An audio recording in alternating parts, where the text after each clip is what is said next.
അല്ലെങ്കിൽ വരില്ല, വേറെന്തൊക്കെയോ ചെയ്യാനുണ്ടാവും. ഇപ്പൊ പലതും ചെയ്യാനുള്ളതിന്റെ ഇടയിൽ ഒരു പ്രയോറിറ്റി നോക്കിയിട്ട് ഇതിനെ കുറച്ച് ഉയർന്ന നില കൽപ്പിച്ച് ഇതിന്റെ മുന്നിലേക്ക് വരണം എന്നുണ്ടെങ്കിൽ എന്തെങ്കിലും ഒരു കാരണം വേണം, ഉറപ്പാ. ചിലപ്പോൾ കാരണം അറിഞ്ഞുകൊണ്ട് വന്നിരിക്കാൻ പറ്റും, ചിലപ്പോൾ കാരണം അറിയാണ്ടെയും നമ്മൾ ഇതിൽ പങ്കെടുത്തു പോകണം. ഇതിപ്പോ പറയുന്നവരായാലും ശരി, കേൾക്കുന്നവരായാലും ശരി, രണ്ടുപേർക്കും ആവശ്യമുണ്ട്.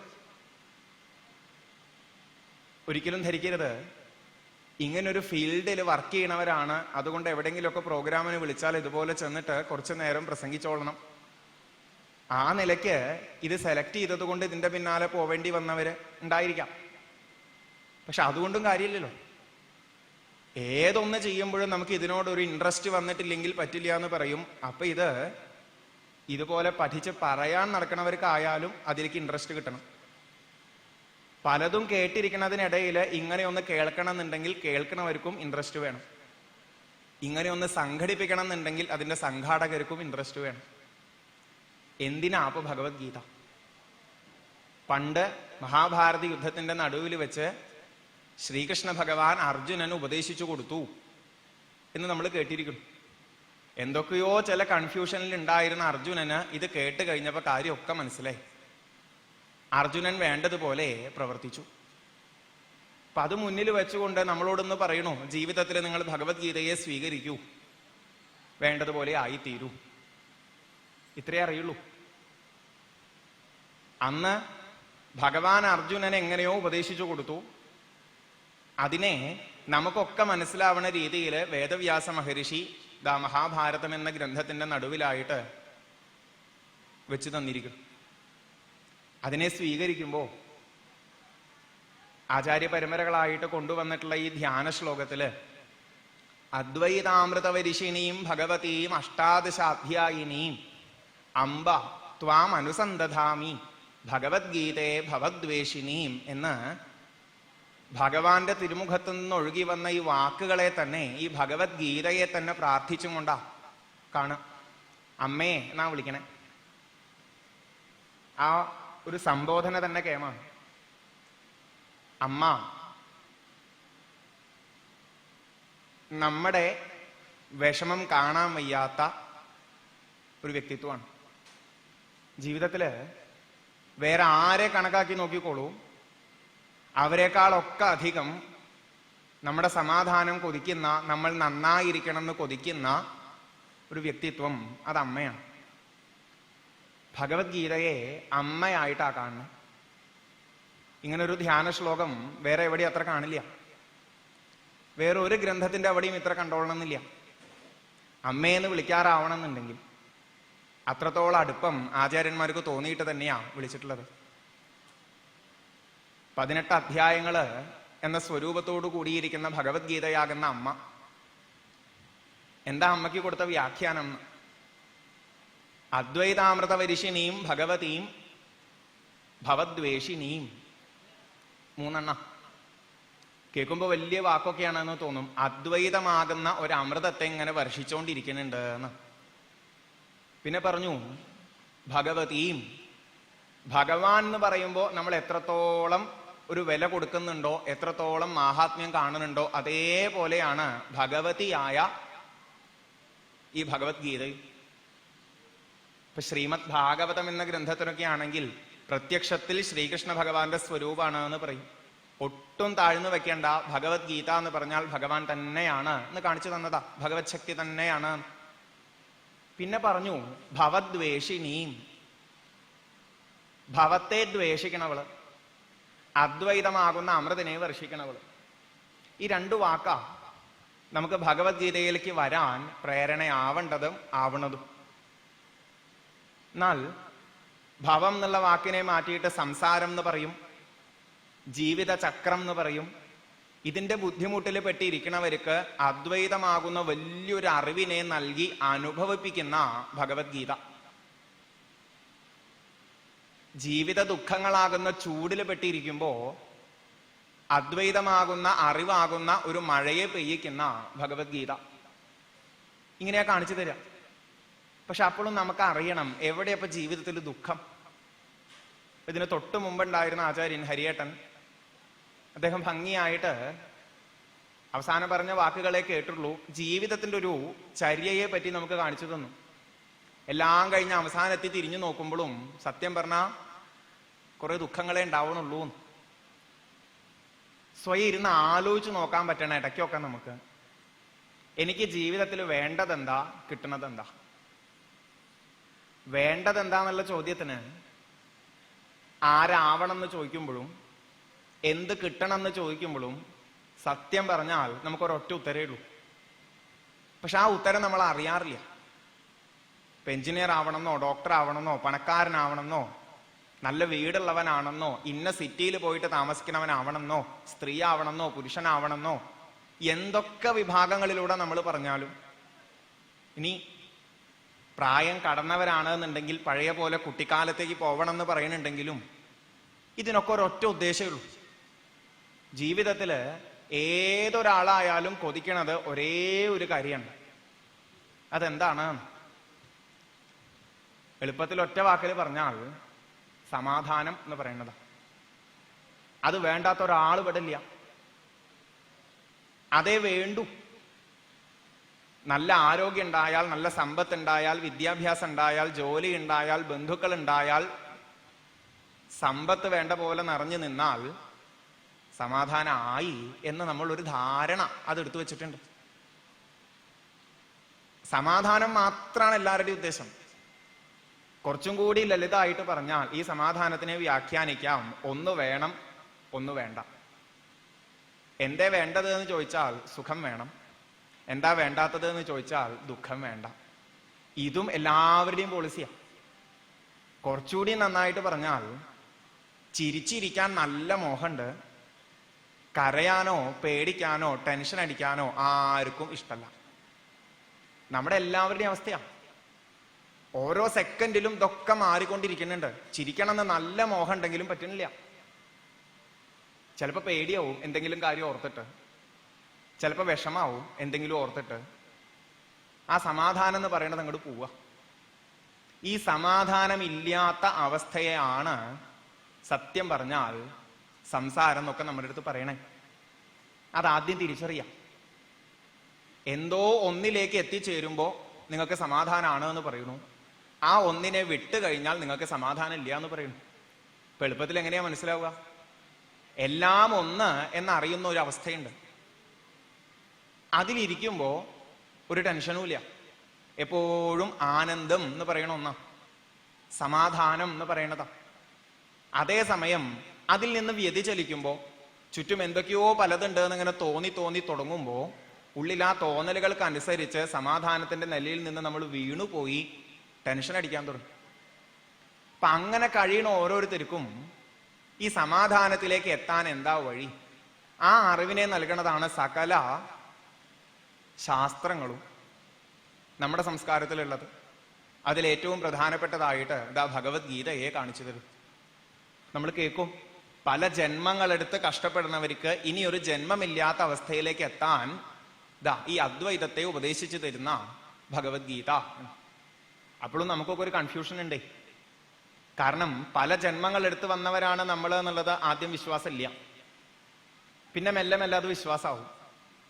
ഇനി ജന്മം എടുക്കണ്ടാത്ത ഒരവസ്ഥയിലേക്ക് എത്തണം എന്നൊക്കെ പറഞ്ഞാൽ നല്ലോണം ആത്മാർത്ഥമായിട്ട് ചിന്തിച്ചു നോക്കിക്കോളൂ, അത്ര മോഹമൊന്നും നമുക്കില്ല. നമ്മൾ ഇവിടുന്ന് അങ്ങോട്ട് പോകണമെന്ന് ഒരിക്കലും മോഹിക്കാറില്ല.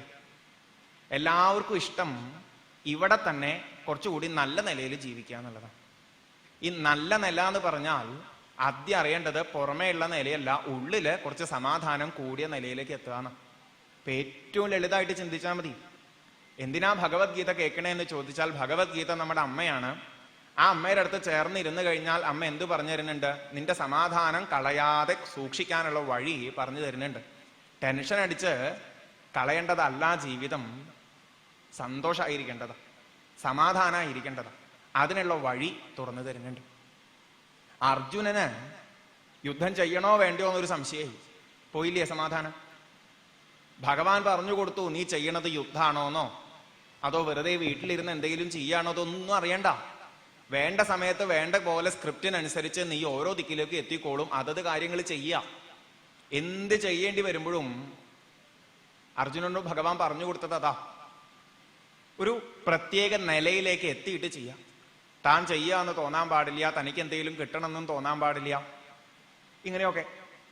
ഇപ്പൊ ചില സങ്കല്പങ്ങളുടെ വ്യത്യാസം മാത്രമേ നമ്മുടെ അടുത്ത് പറഞ്ഞു തരുന്നുള്ളൂ.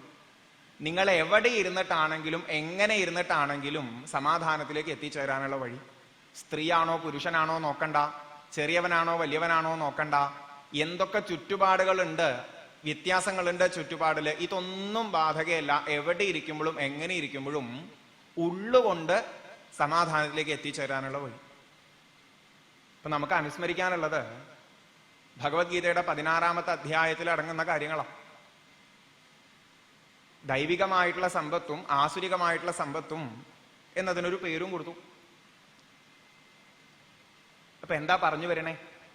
15 അധ്യായങ്ങളിലും പറഞ്ഞു കഴിഞ്ഞ് 16-ാമത്തെ അധ്യായങ്ങളിലേക്ക് എത്തുമ്പോൾ ആചാര്യൻ നമുക്ക് കാണിച്ചു തരുന്നത് എങ്ങനെ പോകുന്നവർക്കാണ് ഇതിൽ പറഞ്ഞത് കിട്ടുക, എങ്ങനെ പോകുന്നവർക്കാ ഇതിൽ പറഞ്ഞത് കിട്ടാണ്ടിരിക്കുക.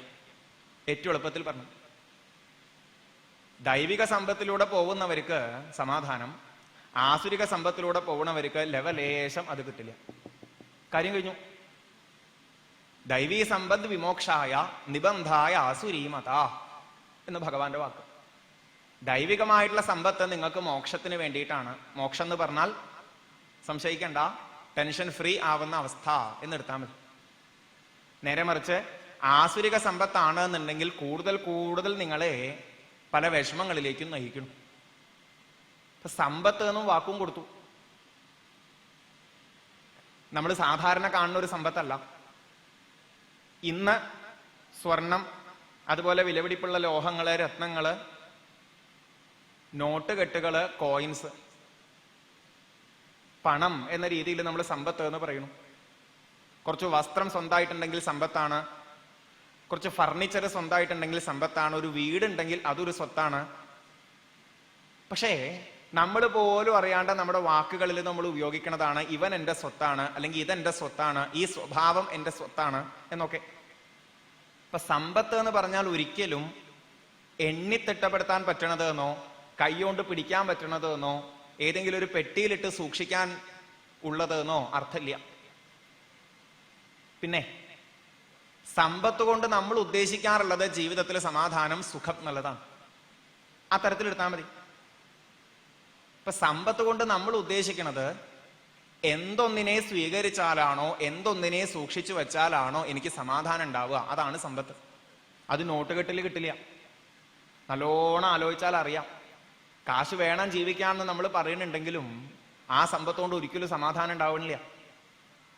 കുറെ കാലഘട്ടം ഇന്നതൊക്കെയാണ് ഏറ്റവും നല്ല സമ്പത്ത് എന്ന് വിചാരിച്ചു പോകുന്നുണ്ട് എന്നല്ലാണ്ടേ അതുകൊണ്ടൊന്നും കിട്ടണില്ല എന്നൊരു ഘട്ടത്തുമ്പോൾ നമ്മൾ തിരിച്ചറിയുന്നുണ്ട്. അപ്പൊ ഇവിടെ പറയുന്ന സമ്പത്ത് ഏതാ? ദൈവിക സമ്പത്ത് എന്ന് പറയുന്നത്.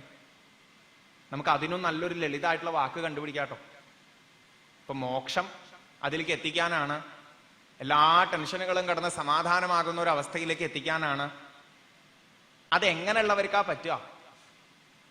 ഏതൊരു വഴിയിലൂടെ പോയാലാണ് വേണ്ട അറിവിനെ സ്വീകരിച്ച് ഈ നിലയിലേക്ക് എത്താൻ പറ്റുക എന്ന് ചോദിക്കുമ്പോ എന്തൊന്നിനെ കൈവശം വെക്കണവർക്കാ ഇതിലേക്ക് എത്തിച്ചേരാൻ പറ്റുക എന്ന് ചോദിക്കുമ്പോൾ പറയണ ഉത്തരം എളുപ്പത്തിൽ പറഞ്ഞാൽ സന്മനസ്സുള്ളവർക്ക് സമാധാനം. ഒറ്റ വാക്കിൽ കാര്യം കഴിഞ്ഞു. നമ്മൾ ധാരാളം കേട്ടുള്ളതാ. ആരാ സന്മനസ്സുള്ളവര്? ദൈവിക സമ്പത്തുള്ളവര്. ആർക്കാ സന്മനസ് ഇല്ലാത്തത്? ആസുരിക സമ്പത്തുള്ളവർക്ക്. ഇതൊക്കെ എത്ര ചെറിയ വാക്കിൽ നമ്മൾ കേൾക്കണതാ. വേറെ എന്ത് നന്നായിട്ടും കാര്യമില്ല, നിന്റെ മനസ്സ് നന്നായാ നിനക്ക് സമാധാനമാണ് ജീവിതത്തിൽ. ശരിയാ. എന്നാ ഈ വാചകം നമ്മൾ പലപ്പോഴും കേട്ടിട്ടുണ്ടാവേ, സന്മനസ്സുള്ളവർക്കാണ് സമാധാനം എന്നുള്ളത്. എപ്പോഴെങ്കിലും നമ്മൾ ആലോചിച്ചിട്ടുണ്ടോ എനിക്ക് സമാധാനം ഉണ്ടോ? രാവിലെ തൊട്ട് വൈകുന്നേരം വരെ എപ്പോഴും സമാധാനമാണോ? വൈകുന്നേരത്തിന് ശേഷം സമാധാനം, കിടന്ന് ഉറങ്ങുമ്പോ ഒരു കുഴപ്പമില്ല ആർക്കും. എപ്പോ ഉറങ്ങിക്കഴിഞ്ഞാലും എല്ലാ ടെൻഷനും വിട്ട അവസ്ഥയാണ്. ഉറക്കം ഉണർന്ന് അടുത്ത ഉറക്കം വരെയുള്ള സമയം, അതിൻ്റെ ഇടയിൽ സമാധാനമാണോ ഉണ്ടാവണേ? പറയാൻ പറ്റില്ല. എൻ്റെ കാര്യങ്ങൾ ഓർത്ത്, എന്നോട് ചേർന്നിരിക്കുന്ന പലരുടെയും കാര്യങ്ങൾ ഓർത്ത്, കഴിഞ്ഞത് ഓർത്തിട്ടാവാം, ഇപ്പൊ നടന്നുകൊണ്ടിരിക്കണത് ഓർത്തിട്ടാവാം, വരാൻ പോണതിനെ പറ്റി ശങ്കിച്ചിട്ടാവാം, സമാധാനം കിട്ടണമെന്നില്ല. വെയില് മാറി മഴയായാൽ ചിലപ്പോൾ പ്രശ്നം, കുറച്ചു കഴിഞ്ഞാൽ മഴ പെയ്തില്ലെങ്കിൽ പ്രശ്നമെന്ന് പറയും. ചുറ്റുമുള്ള ഓരോരുത്തരുടെയും ഓരോ വാക്കുകൾ കേട്ടാൽ, എന്തെങ്കിലും ഒന്ന് കണ്ടാൽ അപ്പ ഇളക് ആവുള്ളൂന്ന്. അതുവരെ ഉണ്ടായിരുന്ന സന്തോഷമൊക്കെ അപ്പൊ പോയി ഇല്ലേ? നമ്മുടെയൊക്കെ ജീവിതം ക്യാമറയിൽ എടുത്തിട്ട് നല്ല ചിത്രങ്ങളായിട്ട് കാണിച്ചു തന്നാൽ നമുക്കറിയാം ഏറ്റവും നല്ല അഭിനേതാക്കൾ നമ്മൾ തന്നെയാന്നുള്ളത്. നവരസങ്ങളും നമ്മുടെ മുഖത്ത് മാറി മാറി വരുന്നത് നിമിഷം പ്രതി കാണാം. ഇതാ ചിരിച്ചിരിക്കണു, രാവിലെ എഴുന്നേറ്റ് ആദ്യത്തെ കാര്യങ്ങളൊക്കെ കഴിഞ്ഞപ്പോൾ അവങ്ങനെ ചിരിച്ചിരിക്കുക. 1 മണിക്കൂർ കഴിഞ്ഞിട്ട് അവന്റെ ഭാവം നോക്കിക്കഴിഞ്ഞാൽ അതാ മാറിയിട്ടുണ്ടാവും. കുറച്ചുകൂടി കഴിഞ്ഞാൽ വീണ്ടും മാറിയിട്ടുണ്ടാവും.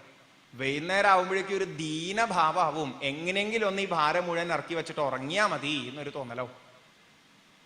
എത്ര ഭാവങ്ങളാണ് നമ്മുടെ മുഖത്ത് മാറി വരണേ. അപ്പൊ സമാധാനം ഇല്ല എന്നുള്ളത് ഉറപ്പാ. ഇടയ്ക്കേ ഉണ്ടാവണുള്ളൂ, ഇടയ്ക്ക് പോരല്ലോ. സന്മനസ്സുള്ളവർക്ക് സമാധാനം എന്നും മനസ്സിലായി, എനിക്കൊട്ട് സമാധാനം ഇല്ല എന്നും മനസ്സിലായി. എന്നാ പിന്നെ എന്താ അതൊന്നും ഉറപ്പിക്കേണ്ടത് എന്ന്. എനിക്ക് സന്മനസ്സില്ല, ഇത് തിരിച്ചറിയേ വേണ്ടു. ഇവിടെ ഭഗവാൻ ഉപദേശിച്ച് തരുന്ന ദൈവിക സമ്പത്തും ആസുരിക സമ്പത്തും സത്യം പറഞ്ഞാൽ വേർതിരിച്ച് കണ്ടിട്ട് നമ്മുടെ ഉള്ളിൽ എത്രത്തോളം ഉണ്ട് എന്ന് തിരിച്ചറിയാൻ വേണ്ടിയിട്ടാ. അപ്പൊ അറിയാം നമ്മൾ ഏത് വഴിയിലൂടെയാ പോണതെന്ന്.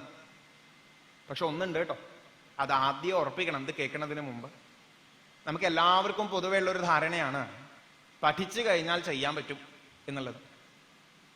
ഇപ്പൊ ഭഗവത്ഗീതയിൽ ഇങ്ങനെയൊക്കെയാ ചെയ്യേണ്ടത് എന്ന് ഉപദേശിച്ചാൽ ഏതൊരാൾക്കും ചെയ്യാൻ പറ്റും എന്ന് നമ്മൾ വിചാരിക്കണം. പറ്റില്ല. പറഞ്ഞതുകൊണ്ടും കാര്യമില്ല, കേട്ടതുകൊണ്ടും കാര്യമില്ല.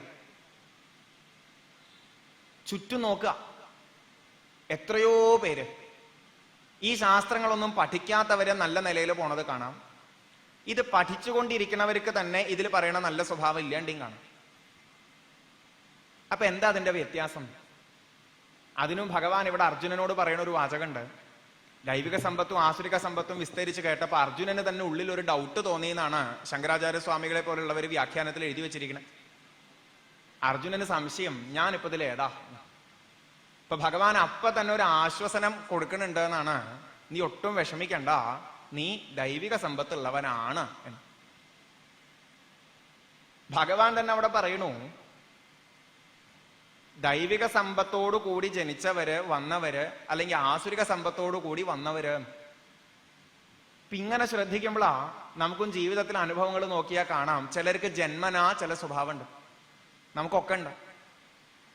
പണ്ട് സ്വഭാവം എന്നാ പറയാ, ഇന്നിപ്പോ മോഡേൺ ആയിട്ട് കുറച്ച് വാക്കൊക്കെ മാറ്റി എന്റെ ക്യാരക്ടർ ഇങ്ങനെയാണ്, നിന്റെ ക്യാരക്ടർ ഇങ്ങനെയാണ്, അത്രേ പറയുള്ളൂ. ഇപ്പൊ ഈ ക്യാരക്ടർ എന്നുള്ളത് നോക്കിക്കഴിഞ്ഞാൽ നമുക്കൊക്കെ ഉണ്ടേ. ഈ ഇരിക്കുന്ന ഇത്രയും പേർക്ക് ഒരേ സംഭവത്തിനെ ആസ്പദമാക്കിയിട്ട് പല പല ഭാവങ്ങൾ വന്നു എന്ന് വരാം. അറിയില്ല കേട്ടോ. 2 മണിക്ക് തുടങ്ങേണ്ട പ്രഭാഷണം എന്തേ തുടങ്ങാത്തെ എന്ന് ചിലർക്ക് തോന്നിയെന്ന് വരാം. നേരത്തെ പറഞ്ഞ ആചാര്യൻ തന്നെ എന്താ വീണ്ടും വന്നിട്ട് പറയണത് എന്ന് തോന്നിയെന്ന് വരാം. പറയേണ്ട ആൾ എത്തിയില്ലേ എന്ന് തോന്നിയെന്ന് വരാം. എന്നാൽ ആര് വന്നാലും വേണ്ടില്ല, ആര് പോയാലും വേണ്ടില്ല, എനിക്ക് എന്തെങ്കിലും കിട്ടാനുള്ളത് ഉണ്ടെങ്കിൽ ഞാനത് സ്വീകരിച്ച് നന്നാവണമെന്ന് മോഹിക്കണമെന്ന് വിചാരിച്ച് ശാന്തരായിട്ടിരിക്കുന്നവരും ഉണ്ടാവും. ഒരേ സംഭവം തന്നെ പലരുടെ ഉള്ളിലും പലതരത്തിലുള്ള വ്യതിചലനങ്ങൾ ഉണ്ടാക്കാം. ഇനി അതേപോലെ ഇപ്പൊ ട്രെയിൻ 2 മണിക്കൂർ ലേറ്റ് ആയതുകൊണ്ട് അവിടെ എത്താൻ വൈകിയത്. ഇത്ര മാച്ചിങ് ആയിട്ട് ഒരനുഭവവും പറയാനുള്ള ടോപ്പിക്കും വരുമെന്ന് ഒരിക്കലും വിചാരിച്ചില്ല. കാരണം അവിടുന്ന് സമയത്തിന് ഇവിടെ എത്തില്ല എന്ന് ഉറപ്പിച്ച ഉടനെ ഉള്ളിൽ എന്താ ചിന്തിക്കുക? ഈശ്വര, ഞാൻ ഇപ്പൊ അവിടെ വന്നില്ലെങ്കിൽ എന്താ ഉണ്ടാവുക? നല്ലൊരു വിഷയം കിട്ടിയിട്ട് അത് പറയാനുള്ള ചാൻസ് പോവുകയാണല്ലോ. കാരണം അത് പറഞ്ഞുകൊണ്ടിരിക്കുമ്പോഴും അവനവൻ ഉള്ളിലേക്ക് കയറാനുള്ള ഒരു അവസരമാണ്, അത് വിട്ടു പോവുകയാണല്ലോ. അപ്പൊ അവിടെ എന്താ തോന്നുക? കുറച്ചുകൂടി നേരത്തെ പുറപ്പെടായിരുന്നോ? ട്രെയിൻ 2 മണിക്കൂർ ലേറ്റ് ആവും നമ്മൾ വിചാരിച്ചില്ലല്ലോ. ഇതൊക്കെ ഉള്ളിലുള്ള ചിന്ത, ടെൻഷൻ ടെൻഷൻ ടെൻഷൻ എന്നുള്ളത്. ആ ഒരൊറ്റ സംഭവം മതി. അങ്ങനെ ഒന്ന് സംഭവിച്ചാൽ നമ്മുടെ പ്ലാനിങ്ങിന് അപ്പുറത്ത് എന്തെങ്കിലും ഒന്ന് സംഭവിച്ചു കഴിഞ്ഞാൽ, ഞാൻ വിചാരിച്ചതുപോലെയല്ല ഒരു സെക്കൻഡ് എന്റെ ജീവിതത്തിൽ സംഭവിച്ചത് എന്നുണ്ടെങ്കിൽ ഉള്ളിൽ ഇളകുന്നുണ്ടോ എന്നാ ഉറച്ചിട്ടില്ല. എന്നാ ഇങ്ങനെ ആവും ഈശ്വരൻ വിചാരിച്ചിരിക്കണത്, ഒക്കെ വരും പോലെ വരട്ടെ എന്നുള്ള രീതിയിൽ ഉള്ളിലെ ശാന്തതയും പുറത്തെ ചിരിയും മാറണില്ല എന്നുണ്ടെങ്കിൽ എന്നാ ഒരു കുഴപ്പമില്ല. ഇങ്ങനെയാ ഓരോ അനുഭവങ്ങളിലൂടെ സെലക്ട് ചെയ്യാൻ പറ്റുക നമുക്ക്. ഇപ്പൊ പറഞ്ഞു വന്നത്, നമ്മൾ തന്നെ പരസ്പരം പറയാനുണ്ട്, അവൻ വിചാരിച്ച പോലെ എന്തെങ്കിലും നടന്നില്ല ചാൻ അവൻ അപ്പ കലി കയറുന്ന. എന്നാ വേറെ ചിലരെ പറ്റി നമ്മൾ പറയാറുണ്ട്, അവൻ എന്ത് സംഭവിച്ചാലും ഒരേപോലെ, അധികം വാശിയൊന്നുമില്ല, അവർ സാധാരണ ആളാണ്. ഇത്തരത്തില് വ്യത്യസ്തമായിട്ടുള്ള ഗുണങ്ങൾ ഓരോരുത്തരിലും നമ്മൾ കാണുന്നുണ്ട്. ചിലർ പെട്ടെന്ന് ദേഷ്യപ്പെടും, ചിലധികം ദേഷ്യപ്പെടുന്നില്ല. ചിലർക്ക് വല്ലാത്തൊരു ദുരയാണ്, അത്യാഗ്രഹമാണ് ജീവിതത്തില്. ചിലർക്ക് കിട്ടിയത് കൊണ്ട് സംതൃപ്തിയാണ്. ചിലർ നന്നായി പഠിക്കണം, നല്ല ഓർമ്മശക്തി. ചിലർക്ക് അതില്ല. ചിലർക്ക് എന്തും നേരിടാനുള്ള നല്ല ധൈര്യമുണ്ട്, വേറെ ചിലർക്ക് അതില്ല. ഇതൊക്കെ വ്യത്യസ്തമായിട്ട് നമ്മൾ കാണുന്നു. അങ്ങനെ നല്ലോണം ആലോചിക്കുമ്പോൾ നമുക്കറിയാം, ജന്മനാ നമുക്കൊക്കെ പലതരത്തിലാ സ്വഭാവം. ആ സ്വഭാവത്തിനനുസരിച്ച് തന്നെയാണ് യുക്തിപൂർവം ചിന്തിച്ചെടുക്കേണ്ടത്. എനിക്കൊക്കെ പഴയ ജന്മങ്ങൾ ഉണ്ടായിരുന്നു, അവിടുന്ന് കൊണ്ടുവന്നതിന്റെ ബാക്കിയാണ് ഈ ജന്മത്തിൽ കാണുന്നത്. കുറ്റവാളികള് എന്ന് വിളിച്ച്, കൊള്ളരുതാത്തവര് എന്ന് പറഞ്ഞ് നമ്മൾ മാറ്റി നിർത്തുന്ന ഒരു വിഭാഗം ഉണ്ടല്ലോ ലോകത്തില്. അവരൊക്കെ അവസ്ഥ ആലോചിച്ച് നോക്കിയിട്ടുണ്ടോ? പല പല സാഹചര്യങ്ങളും വന്നപ്പോ ജന്മനാ പല പല സ്വഭാവങ്ങളും ഉള്ളിൽ ഉള്ളത് കൊണ്ട് അങ്ങനെ ആയിത്തീർന്നവരാ. എന്തോ ഭാഗ്യം കൊണ്ട് നമ്മൾ അങ്ങനെ ആയില്ല, അത്രയേ ഉള്ളൂ. എല്ലാവർക്കും ഉണ്ട് ഒരു ചക്രം ഇങ്ങനെ മാറിക്കൊണ്ടേയിരിക്കണത്. ഇപ്പൊ ഒരു പടി കയറുകയാണെന്നുണ്ടെങ്കിൽ സമാധാനത്തിലേക്ക് പോന്നിട്ട് ആ ആനന്ദത്തിലേക്ക് തിരിച്ചെത്തുകയാണ് എന്നുണ്ടെങ്കിൽ ചിലർ രണ്ടാമത്തെ പടിയിലാവും, ചിലർ നാലാമത്തെ പടിയിലാവും. പല പല പടികളിൽ ഇരിക്കണവരുണ്ടാവാം.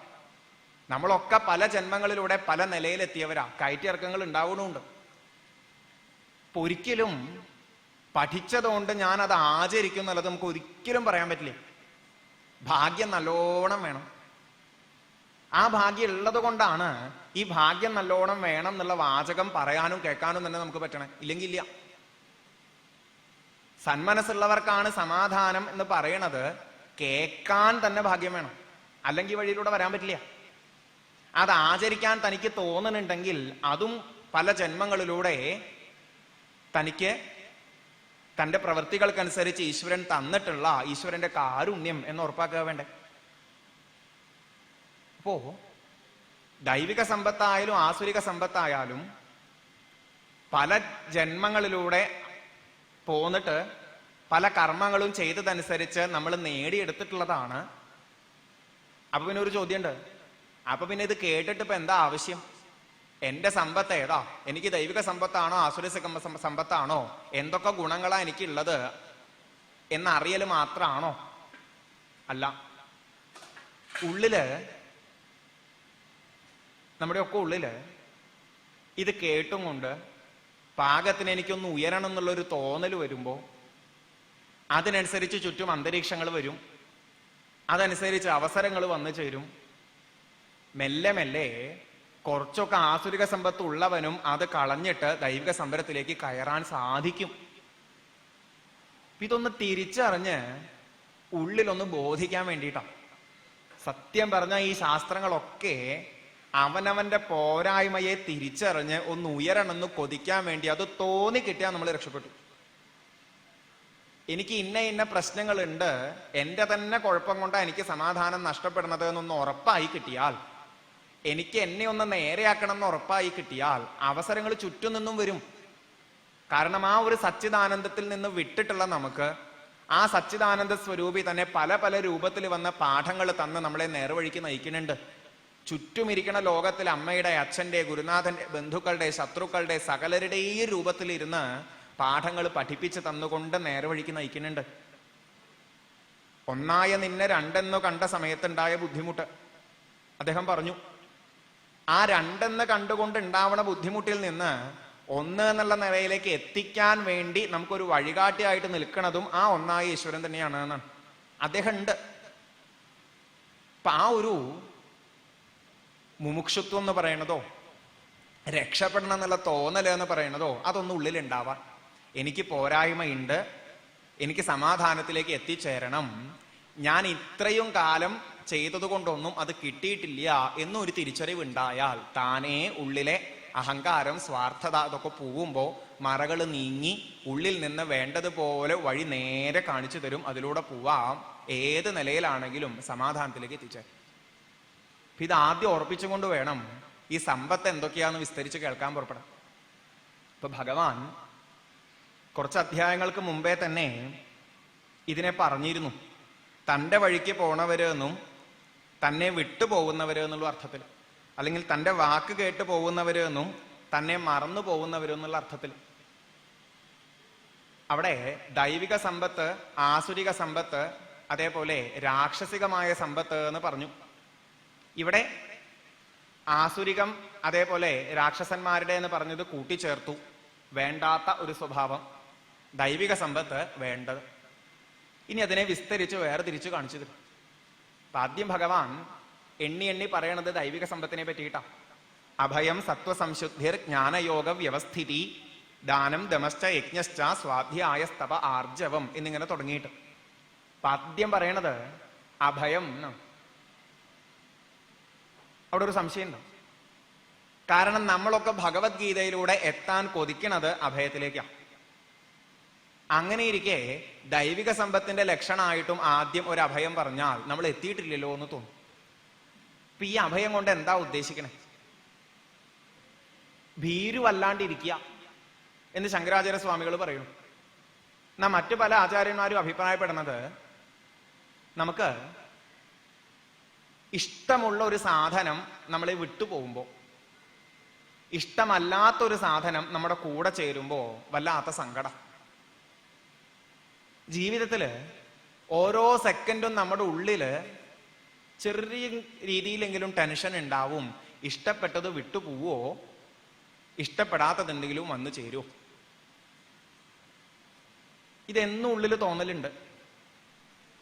എന്തെങ്കിലുമൊക്കെ കാണുമ്പോ ഇത് കാരണം എന്റെ വേണ്ടപ്പെട്ടത് നഷ്ടാവോ, ഇത് കാരണം വേണ്ടാത്തത് എന്തെങ്കിലും സ്വീകരിക്കേണ്ടി വരുമോ എന്ന് നമ്മൾ തന്നെ ഉള്ളിൽ കണക്ക് കൂട്ടുന്നുണ്ട്. ചില കാരണങ്ങളെ നമ്മൾ തന്നെ കണ്ടെത്തി ആ കാരണങ്ങളിലൂടെ ദുഃഖം ഉണ്ടാവുമോ എന്ന് ഭയപ്പെടുക. ആ ഭയം ഇല്ലാണ്ടിരിക്കാനാ പറയണേ. എന്ന് പറഞ്ഞാൽ വരാൻ പോകുന്ന കാലത്ത് ഇങ്ങനെയൊക്കെ സംഭവിക്കുമോ എന്ന് ആലോചിച്ച് പേടിക്കാണ്ടിരിക്കുക. ഒക്കെ വിധിച്ച പോലെ നടക്കും. വരുന്നത് എന്തിനേയും സ്വീകരിക്കാൻ സാധിക്കുക വേണ്ടത്. വാക്കുകൊണ്ട് പറയാൻ എളുപ്പാ. അതാണ് നേരത്തെ പറഞ്ഞേ, ഭയം ഇല്ലാണ്ടിരിക്കണമെന്ന് പറയാൻ എളുപ്പമാണ്, ആചരിക്കാൻ എളുപ്പമല്ല. ഇപ്പൊ നമ്മുടെ ഒക്കെ ഉള്ളിൽ പേടിയുണ്ടേ. എന്റെ ബന്ധുക്കളെ പറ്റി, എന്റെ സ്ഥാനമാനങ്ങളെ പറ്റി, എന്റെ കയ്യിലുള്ള കാശിനെ പറ്റി ഒക്കെ പേടിയുണ്ട്. രോഗം വരാൻ നമുക്ക് ആർക്കും താല്പര്യമില്ല. എന്തെങ്കിലും ഒന്നിനെ പറ്റി ആലോചിച്ച് നമ്മൾ തന്നെ കാരണം ഉണ്ടാക്കുകയാണ്. ഇനി രോഗം വന്നേക്കാമോ, അതിനെപ്പറ്റി ഓർത്ത് പേടിക്കുക. എല്ലാവർക്കും ഉണ്ട്. ആ പേടി ഒഴിവാക്കണം എന്നാ. വരാൻ പോകുന്ന കാലത്ത് നമുക്ക് ഇഷ്ടമല്ലാത്തത് എന്തെങ്കിലും സംഭവിക്കും, നമുക്ക് വിഷമിക്കാൻ അവസരം ഉണ്ടാക്കുന്നത് എന്തെങ്കിലും സംഭവിക്കും എന്ന പേടിയെ ആദ്യമേ ഇല്ലാണ്ടിയൊക്കെ. ദുഃഖം വരാൻ പോകുന്നുണ്ട് എന്നുള്ള കാരണങ്ങളെ നമ്മൾ തന്നെ കണക്കൂട്ടി ഇല്ലാണ്ടിയൊക്കെ, അല്ലെങ്കിൽ അങ്ങനെ കാണാണ്ടിരിക്കുക. ഇതിനെയാണ് അഭയം എന്നുള്ള രീതിയിൽ മിക്ക ആചാര്യന്മാരും ആദ്യം വ്യാഖ്യാനിച്ചു തരുന്നത്. ഇത് വേണം എന്നാ. ഇത് സമാധാനത്തിന്റെ വഴിയില് ഒരു ലക്ഷണാണ്, ഒരു പടിയാണ് എന്ന് നമുക്ക് കാണിച്ചു തന്നു. ഇപ്പൊ സ്വയം ആലോചിച്ച് നോക്കിയാൽ മതി. എനിക്ക് പേടി ഉണ്ടാവാറുണ്ടോ വരാൻ പോണ സമയത്തെ പറ്റിയിട്ട്? ധാരാളം ഉണ്ടാവാറുണ്ട്. ഇന്ന് പേര് മാറ്റിയിട്ട് ടെൻഷൻ എന്നാ നമ്മൾ പറയാം. അത് കുട്ടികളായാലും വലിയവരായാലും ധാരാളം ഉണ്ട്. നമ്മൾ തന്നെ കാരണങ്ങൾ ഉണ്ടാക്കുന്നുണ്ട്. എന്നാൽ ചിലരെ കാണാം എന്തു വന്നാലും പതറില്ല എന്ന് ഉറപ്പിച്ചും കൊണ്ട് എന്തിനാ വേണ്ടാത്തത് വരുന്ന് ചിന്തിക്കണേ, ഒരു ശുഭാപ്തി വിശ്വാസത്തോടു കൂടി മുന്നോട്ട് പൊക്കോളൂ എന്ന് പറഞ്ഞ് ഒട്ടും പേടിയില്ലാണ്ട് മുന്നോട്ട് പോണ ആൾക്കാർ, അവരിലത് കാണാം. ഇപ്പൊ ഈ അഭയം എന്നുള്ളത് ദൈവിക സമ്പത്തിൽ ഒന്നാണ് എന്ന് ഭഗവാൻ പറയുന്നു. പിന്നെ പറയണത് സത്വസംശുദ്ധി. സത്വസംശുദ്ധി എന്ന് പറഞ്ഞാൽ എളുപ്പത്തില് പറയുകയാണെങ്കിൽ ഉള്ളു നന്നാവുക, ഉള്ളു ശുദ്ധമായിട്ടിരിക്കുക. അന്ധകരണം എന്നൊക്കെ ഒരു വാക്ക് നമ്മൾ കേട്ടിട്ടുണ്ടാവും. അതൊരു സംസ്കൃത വാക്കാണ്. അങ്ങനെ ഒന്നും പറഞ്ഞാൽ സത്യം പറഞ്ഞാൽ നമുക്ക് മനസ്സിലാവില്ല. പിന്നെ എന്താണ് നമ്മുടെ തന്നെ ഉള്ളിൽ വരുന്ന ചിന്തകള്, തോന്നലുകള്, അതിനൊക്കെ കൂട്ടിയിട്ടാണല്ലോ നമ്മൾ ഉള്ള് എന്നൊരു വാക്ക് പറയാറുള്ളത്. നിന്റെ പുറമേ നന്നായാ പോരാ, ഉള്ള് നന്നാവണം, അവന്റെ ഉള്ള് തീരെ ശരിയല്ല എന്നൊക്കെ നമ്മൾ വാക്യത്തിൽ പ്രയോഗിക്കാറുണ്ട്. അപ്പൊ എല്ലാവർക്കും ഉണ്ട് ഈ ഉള്ള് എന്ന് പറയുന്നത്. അത് ശുദ്ധമായിരിക്കണം എന്ന്. അതെപ്പോഴാ ശുദ്ധമായിരിക്കുക? അതെല്ലാ ശാസ്ത്രങ്ങളും കാണിച്ചു തരണതാണ് നമുക്ക്. ആവശ്യമില്ലാത്ത ആഗ്രഹങ്ങൾ ഇല്ലാണ്ടിരിക്കുക, മറ്റുള്ളവരെ കളവിലൂടെ വഞ്ചിച്ച് പലതും നേടണമെന്ന് തോന്നാണ്ടിരിക്കുക. അങ്ങനെ വേണ്ടാത്ത ഭാവങ്ങൾ കുറേ ഇല്ലാണ്ടായി കഴിഞ്ഞാൽ ഉള്ളു ശുദ്ധാണ്. അങ്ങനെയുള്ളവരെ പറ്റി നമ്മൾ ഇടയ്ക്ക് പറയാറുണ്ട്, അവനൊരു ശുദ്ധനാട്ടോ, ഒരു പാവാണ് കേട്ടോ എന്ന്. ഈ സത്വസംശുദ്ധി ദൈവിക സമ്പത്തിൽ ഒന്നാണ് എന്ന് പറയുന്നു. ശുദ്ധമായൊരു ഉള്ള്, കള്ളത്തരം കാണിക്കണമെന്ന് തോന്നാത്ത, കാണിക്കണമെന്ന് തോന്നാത്ത തന്നെയാട്ടോ ആവശ്യം. കള്ളത്തരം കാണിക്കണവരുണ്ട്, കാണിക്കാൻ പറ്റാണ്ട് ഉള്ളിൽ കള്ളത്തരം കാണിക്കണമെന്ന് തോന്നിയിരിക്കണവരും ഉണ്ട്. ഉള്ളിലെ തോന്നല് തന്നെ ഇല്ലാണ്ടാവണം. ഉള്ളിൽ അങ്ങനത്തെ വേണ്ടാത്ത ചിന്തകൾ ഉണ്ടാവുകയരുത്. അതിനെ സത്വസംശുദ്ധി എന്ന് പറയുന്നു. പിന്നെ ജ്ഞാനയോഗ വ്യവസ്ഥിതി, ആചാര്യന്മാരെടുത്ത് പറയണു ഏറ്റവും പ്രധാനപ്പെട്ടത് ഇതാണ് എന്നാണ് ദൈവിക സമ്പത്തിൽ. ശങ്കരാചാര്യസ്വാമികൾ വ്യാഖ്യാനിക്കണത് ജ്ഞാനത്തിലും യോഗത്തിലും ഉറച്ചു നിൽക്കാൻ പറ്റുക. ജ്ഞാനം എന്താ? അറിവ്. എന്തിനെയാ അറിയണത്? ഈ കാണുന്നതൊക്കെ, ഈ കേൾക്കണതൊക്കെ, ഈ സർവപ്രപഞ്ചവും എന്നെങ്കിലും ഒരിക്കൽ ഇല്ലാണ്ടാവാവുന്നതാണ്, മാറി മറയാവുന്നതാണ്. അതുകൊണ്ട് ഇതിൽ നിന്ന് ഒരിക്കലും എനിക്ക് നിലനിൽക്കുന്ന ഒരു സമാധാനം ലഭിക്കില്ല എന്ന തിരിച്ചറിവ്. എന്നാൽ എല്ലായിടത്തും നിറഞ്ഞു നിൽക്കുന്ന ഒരു സച്ചിദാനന്ദം ഉണ്ട് എന്നൊരു തിരിച്ചറിവ്. വേറെ തിരിച്ചു കാണുക എന്ന് പറയും നമ്മൾ. ഇതൊക്കെ നശ്വരാണെന്നും അനശ്വരമായിട്ടൊരു ചൈതന്യം മാത്രമേ ഉള്ളൂ എന്നൊരു തിരിച്ചറിവ്. ഇതറിവാ. അത് ഒരാചാര്യനെ ലഭിച്ചിട്ടുണ്ടെങ്കിൽ ആ ആചാര്യന്റെ അടുത്ത് നിന്ന് ഇതുപോലെയുള്ള ഗ്രന്ഥങ്ങളിലൂടെ പോകുമ്പോൾ അതിൽ നിന്ന് അറിഞ്ഞു വെക്കണം. അതറിഞ്ഞു വെച്ചിട്ട് യോഗം എന്ന് പറയുന്നത് ആ ഒന്നിലേക്ക് കൂടുതൽ ശ്രദ്ധ വെക്കാൻ സാധിക്കുക. ഉള്ളെപ്പോഴും അതിനോട് അടുക്കുക. എന്ത് കാണുമ്പോഴും എന്തു കേൾക്കുമ്പോഴും ഇതൊക്കെ മാറിപ്പോവാവുന്നതാണ് എന്നൊരു തിരിച്ചറിവ്. ആ അറിവ് മാത്രം ഉണ്ടായാൽ പോരാ, ഓരോ അനുഭവങ്ങൾ വരുമ്പോഴും ഇതൊന്ന് പ്രാക്ടിക്കലാക്കാൻ സാധിക്കും. ഞാൻ വിഷമിച്ചിട്ട് കാര്യമൊന്നുമില്ല, ഇന്ന് മാറിയില്ലാച്ചത് നാളെ മാറേണ്ടതാ. കൺമുന്നിൽ കാണുന്ന എന്തെങ്കിലും ഒന്ന് കാണാണ്ടേ ആയി കഴിഞ്ഞാൽ ഇപ്പൊ കണ്ടില്ല എന്ന് ആലോചിച്ച് വിഷമിക്കേണ്ട ആവശ്യമില്ല. ഇപ്പൊ കണ്ടിരുന്നുവെങ്കിലും നാളെ ഒരു സമയത്ത് ഇത് കാണാണ്ടേ ആയി എന്ന് വരാം. ഇതിനൊന്നിനും നിലനിൽപ്പില്ല. എൻ്റെ ഈ ശരീരത്തിന് തന്നെ പല മാറ്റങ്ങളും വരാം. എനിക്ക് ഓർമ്മക്കുറവ് വരാം, കണ്ണ് കാണാണ്ടേ ആവാം, കാത് കേൾക്കാണ്ടേ ആവാം. എന്നാലും എന്തൊക്കെ ആന്തരിക അവയവങ്ങൾക്ക് മാറ്റം വന്നാലും അതൊക്കെ ഈ ശരീരത്തിനെ ബാധിക്കണതാണ്. എന്നോട് ചേർന്ന് നിൽക്കുന്ന എൻ്റെ സ്വരൂപമാകുന്ന ഈശ്വരന് ഒരിക്കലും ഒരു മാറ്റവും ഇല്ല എന്നൊന്ന് തിരിച്ചറിയും. ആ തിരിച്ചറിവോടുകൂടി ജീവിതത്തിൽ മുന്നോട്ട് പോകാൻ സാധിക്കും. അതാണ് ജ്ഞാനയോഗ വ്യവസ്ഥിതി എന്ന് പറയുന്നത്. അപ്പൊ സദാസമയത്തും ഈ നശ്വരമായ പ്രപഞ്ചത്തെയും അനശ്വരമായ ഈശ്വര ശക്തിയെയും തിരിച്ചറിഞ്ഞ് ആ ഈശ്വര ശക്തിയിൽ വിശ്വസിച്ച് ഉറച്ചു മുന്നോട്ട് പോകും. ആലോചിച്ചുറപ്പിക്കേണ്ടത് തന്നെയാ ശാസ്ത്രങ്ങളിലൂടെ പോകുമ്പോൾ. കുറെ മരങ്ങളെ കാണുമ്പോൾ, മൃഗങ്ങളെ കാണുമ്പോൾ, പക്ഷികളെ കാണുമ്പോൾ, നമ്മളെപ്പോലെ പല വെറൈറ്റി മനുഷ്യരെ കാണുമ്പോൾ, എല്ലാവരുടെയും ജീവിതം പലതരത്തിലായി കാണുമ്പോൾ, ഓരോ ജീവികളുടെയും ഉള്ളിലുള്ള അവയവങ്ങളും അതൊക്കെ വർക്ക് ചെയ്യണ കണ്ടീഷനുകളും നോക്കിക്കഴിഞ്ഞാൽ എന്തൊരത്ഭുതം എന്ന് തോന്നുമ്പോൾ, സൂര്യനും ചന്ദ്രനും ആകാശവും അഗ്നിയും ജലവും ഒക്കെ ഓരോ കൗതുക നമ്മുടെ ഉള്ളിൽ ഉണ്ടാക്കിക്കൊണ്ടിരിക്കുമ്പോൾ ഇതിനെല്ലാം പിന്നില് ഇത്ര ഭംഗിയായിട്ട് ഈ പ്രപഞ്ചത്തെ വരച്ചു വെച്ചിരിക്കണ, ഡിസൈൻ ചെയ്ത് വെച്ചിരിക്കണ ഒരു ചൈതന്യമായിട്ട് ഒരു ഈശ്വരനുണ്ട്. അതെന്നും നിലനിൽക്കണതാണ് എന്നൊരു തിരിച്ചറിവ്. അതിലൂടെ മുന്നോട്ട് പോകാൻ പറ്റും. ഇത് ഏറ്റവും പ്രധാനപ്പെട്ടതാണ് എന്ന് പറയുന്നു. ഇതെങ്ങനെയാ മനസ്സിലാവുക? ജീവിതത്തില് പ്രാധാന്യം ഇതിന് തന്നെയാണോ കൊടുക്കണേ? ഇതറിയുന്നതിലേക്കാണോ ശ്രദ്ധ വെക്കണത്? എന്നാൽ അവൻ ദൈവിക സമ്പത്തുള്ളവനാണ് എന്ന് ഉറപ്പിക്കാം. അവിടെയാണ് അതിന്റെ ലക്ഷണം പൂർണ്ണാവുക. ഇപ്പൊ നമ്മൾ ഈ ഭഗവത്ഗീത കേട്ടും കൊണ്ട് ഈ അറിവിനെ എങ്ങനെ നേടിയെടുക്കണം? ഉള്ളിൽ ആഗ്രഹം ഉണ്ടോ ഇതൊക്കെ നശ്വരമാണെന്നും അനശ്വരമായ ഒരു ചൈതന്യം അതിന്റെ അംശം തന്നെയാണ് താൻ എന്നൊന്ന് അനുഭവം ആവണമെന്ന്, അതിലേക്കൊന്ന് എത്തിച്ചേരണമെന്ന്? എനിക്ക് ഈ വിഷമിപ്പിക്കുന്ന സാധനങ്ങളെ ഉള്ളിൽ കയറ്റി വെച്ചിട്ടുണ്ടെങ്കിൽ അതൊക്കെ കളഞ്ഞിട്ട് ആനന്ദം മാത്രം നിറച്ചു നിൽക്കണം എന്നൊരു തോന്നൽ വരുന്നുണ്ടോ? സങ്കടപ്പെടുത്തുന്നതിൽ നിന്ന് വിട്ടിട്ട് സമാധാനത്തിലേക്ക് പോകണമെന്ന് തോന്നുന്നുണ്ടോ? എന്നാൽ അത് ദൈവിക സമ്പത്തിന്റെ ഏറ്റവും വലിയ ലക്ഷണം. ഇത് ശ്രദ്ധിക്കണം. ഇപ്പോഴൊക്കെ ഇത് കേൾക്കണുണ്ടെങ്കിലും കുറച്ചു കഴിഞ്ഞത് നിർത്തിക്കഴിഞ്ഞാൽ കേട്ടതുള്ളിലുണ്ടാവാം, ഇല്ലാണ്ടിരിക്കാം. എത്രത്തോളം പേർക്ക് ഇതിലേക്ക് കടക്കണം എന്നൊരു തോന്നൽ ഉണ്ടാവുക, അത് സംശയം. ഞാനിപ്പോ സമാധാനം അനുഭവിക്കണില്ല എന്നവിടെ പറഞ്ഞു കേട്ടത് ശരിയല്ലേ?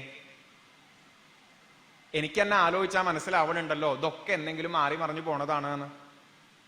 എന്നാ പിന്നെ മായാതെ ഒരു ഈശ്വരൻ ഉണ്ടെങ്കിൽ, എൻ്റെ ഉള്ളിൽ തന്നെ ഉണ്ടെങ്കിൽ എനിക്കൊന്ന് പിടിച്ചു കിട്ടണ്ടേ? പറ്റൂല്ലോ എന്നുള്ളതല്ല, അതിനോട് ചേർന്ന് നിൽക്കണം എന്നൊന്ന് ഉറപ്പിച്ചുകൊണ്ട്, അത് മതി എന്നൊന്നൊരു ഉറപ്പ് വന്നുകൊണ്ട് മുന്നോട്ട് പോകാൻ സാധിക്കും. അങ്ങനെ ജ്ഞാനയോഗ വ്യവസ്ഥിതനാവാൻ ഒരുവന് സാധിക്കുന്നുണ്ടെങ്കിൽ അവൻ ദൈവിക സമ്പത്തുള്ളവനാണ് എന്ന് വിശേഷിച്ചും പറയാം എന്നെടുത്തു പറഞ്ഞിട്ടുണ്ട്. പിന്നെ വിസ്തരിച്ച് ഭഗവാൻ എടുത്തു പറയണു. ദാനം, ദമഹ എന്നൊക്കെ തുടങ്ങി ഓരോന്നും. ദാനം എന്ന് പറയുന്നത് ആചാര്യന്മാര് വ്യാഖ്യാനിക്കണു, നല്ല വഴിയിലൂടെ സമ്പാദിച്ചതിനെ സൽപാത്രത്തിലേക്ക് നൽകുക. മറ്റുള്ളവരെ വേദനിപ്പിക്കാതെ മറ്റുള്ളവരുടെ സന്തോഷത്തിന് എന്തൊക്കെ നൽകാൻ സാധിക്കുമോ അതൊക്കെ ദാനാണ്. ഇങ്ങോട്ട് എന്തെങ്കിലും കിട്ടണമെന്ന് മോഹിക്കാണ്ടേ ആവണം. ഇതൊക്കെയാ വിശേഷിച്ചു ആചാര്യന്മാര് പറയാം. നല്ല വഴിയിലൂടെ നേടിയതിനെ വേണ്ടപ്പെട്ട ഒരാൾക്ക് ഇങ്ങോട്ട് എന്തെങ്കിലും കിട്ടണമെന്ന് കൊതിക്കാണ്ട് നൽകുക, അത് ദാനം. നമ്മൾ അന്നദാനം എന്ന് കേൾക്കണു, വസ്ത്രദാനം എന്ന് കേൾക്കണു, ഇതൊക്കെ ഉണ്ട്. എന്നാൽ ഈ ദാനങ്ങളൊക്കെ ചെയ്യുമ്പോഴും നമ്മുടെ ഉള്ളിൽ ഉണ്ടാവാവുന്ന ഒന്നാണ്, ഞാനിപ്പോൾ അന്നദാനം ചെയ്യണത് കൊണ്ട് എനിക്കിത് കിട്ടൂലോ, അല്ലെങ്കിൽ ഞാനിപ്പോൾ വസ്ത്രദാനം ചെയ്യണത് കൊണ്ട് എനിക്കിത് കിട്ടൂലോ. ആ തോന്നലില്ലാണ്ടേ ആവണം. കൊടുക്കണത് നല്ല മനസ്സോടുകൂടി നല്ല വഴിക്ക് നേടിയതിനെ ആവണം എന്നൊക്കെ പറയുന്നു. അല്ലാണ്ട് കള്ളത്തരം കാണിച്ച് കിട്ടിയിട്ട് അത് കൊടുത്തു കഴിഞ്ഞാൽ അത് ദാനാവണില്ല. വിശക്കാത്ത ഒരാൾക്ക് കുറേ ഭക്ഷണം കൊടുത്തതുകൊണ്ട് അത് ദാനാവില്ല. അപ്പൊ അന്നവസ്ത്രാദികളൊക്കെ ആർക്കാണോ ആവശ്യമുള്ളത് അങ്ങനെയുള്ളവരെ ചുറ്റും കാണാം, അവർക്ക് കൊടുക്കാൻ പറ്റണം. ഇതൊക്കെ ചെറിയ ചെറിയ എക്സാമ്പിളിലൂടെ മനസ്സിലാവും. ഓണത്തിനായാലും അവനവന്റെ പിറന്നാളിനായാലും കുടുംബത്തിൽ ആരുടെയെങ്കിലുമൊക്കെ ബർത്ത്ഡേ സെലിബ്രേഷൻ ആയാലും ചുറ്റും 4 നേരം വെട്ടി വിഴുങ്ങുന്ന എല്ലാവരെയും വിളിച്ചിട്ട് 5ാമതൊരു നേരം നമ്മൾ ട്രീറ്റ് കൊടുക്കുന്നുണ്ട്. അത് ദാനാവോ? നേരെ മറിച്ച് 4 നേരം പോയിട്ട് 1 നേരം പോലും ഒരു ദിവസം ഭക്ഷണം കിട്ടാണ്ട് വിഷമിക്കുന്ന കുട്ടികളെയും വലിയവരെയൊക്കെ തെരുവിൽ കാണുമ്പോൾ അവർക്ക് പോയിട്ട് കുറച്ച് കൊടുത്താൽ അത് ദാനായി. ഈ വ്യത്യാസം ആലോചിച്ചാൽ മതി. അവിടെയാണ് വേണ്ടപ്പെട്ടവർക്ക് കൊടുക്കുക എന്നുള്ളത്. ഓണക്കോടി എല്ലാവരും വാങ്ങുന്നുണ്ട്. ഇപ്പൊ ഓരോരുത്തരുടെ കുടുംബത്തിലും കാണാം, എനിക്ക് അവിടുന്ന് കിട്ടി, ഇവിടുന്ന് കിട്ടി പറഞ്ഞിട്ട് 10 എണ്ണം കിട്ടി, 11 എണ്ണം കിട്ടി, 12 എണ്ണം കിട്ടി എന്നൊക്കെ കുട്ടികൾ പറയും.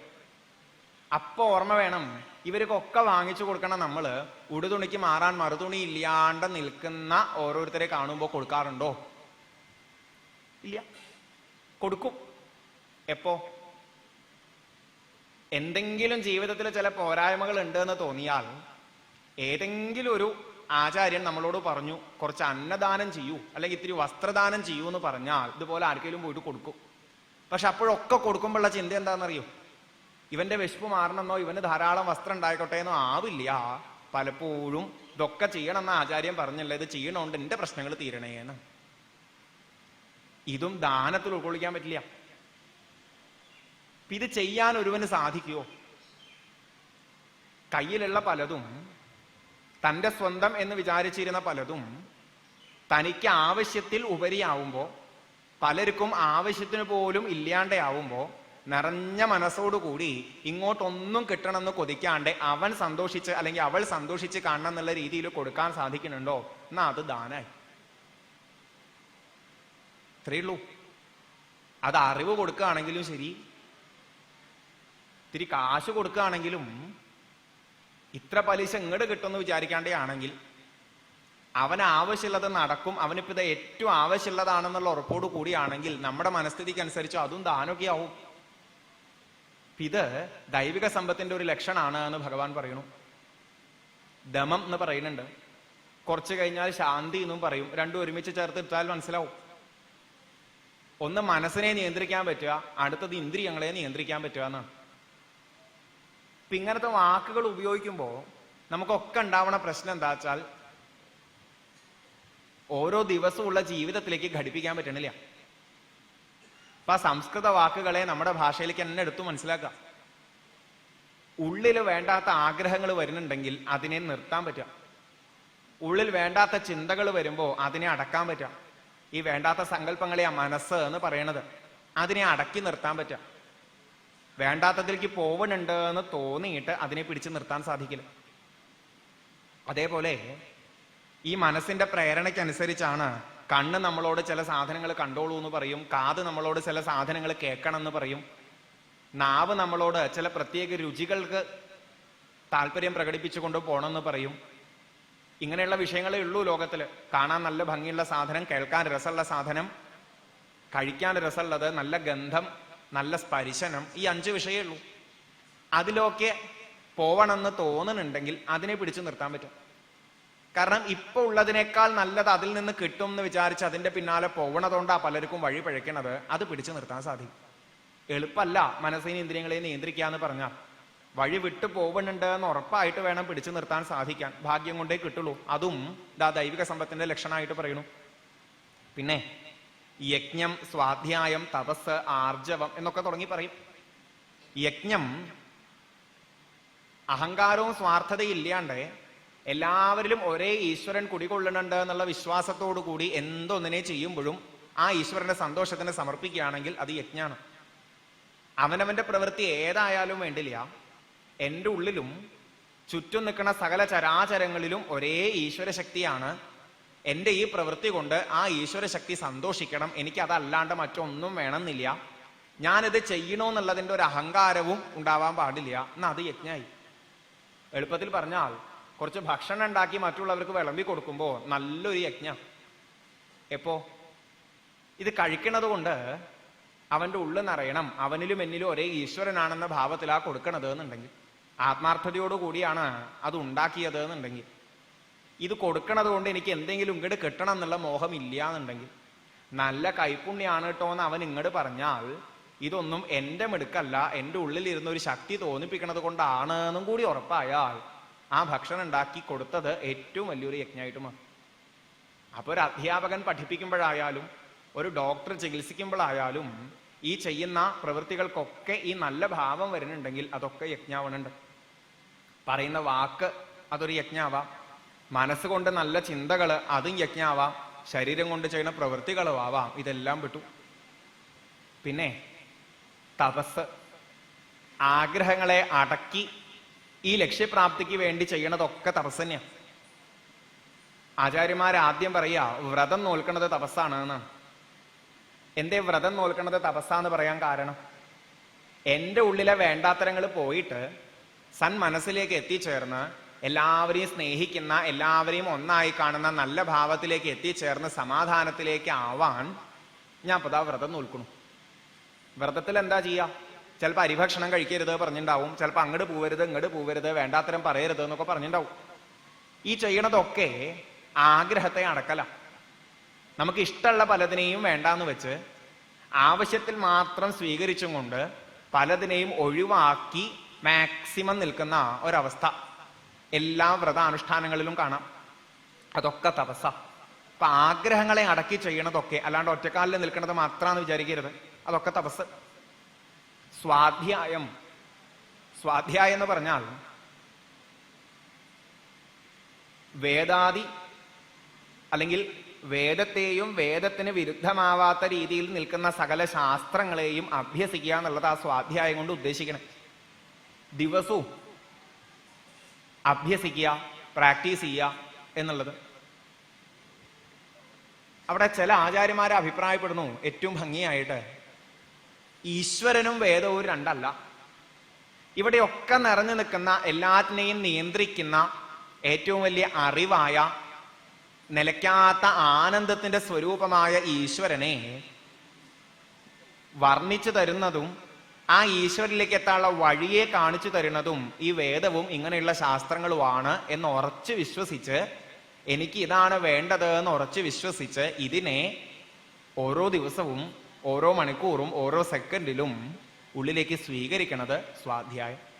അത് ഗീത വായിച്ചിട്ടായാലും ഭാരതോ രാമായണോ ഭാഗവതോ എന്ത് വായിച്ചിട്ടായാലും എന്ത് കേട്ടിട്ടായാലും ഈ ഭാവത്തോടു കൂടി മുന്നോട്ട് പോകുമ്പോൾ അത് സ്വാധ്യായാവണുണ്ട്. പിന്നെ പറയും, ആരെയും ഹിംസിക്കാണ്ടിരിക്കുക, മനസാ വാചാ കർമ്മണ ഒരാളെയും വേദനിപ്പിക്കാണ്ടിരിക്കുക, സത്യം പറയാൻ ശീലിക്കുക, ഉണ്ടായത് പറയണം, ആരെയും വേദനിപ്പിക്കാത്ത രീതിയിലും പറയണം, അക്രോധം, ക്ഷമ, രണ്ടെണ്ണം പറയും.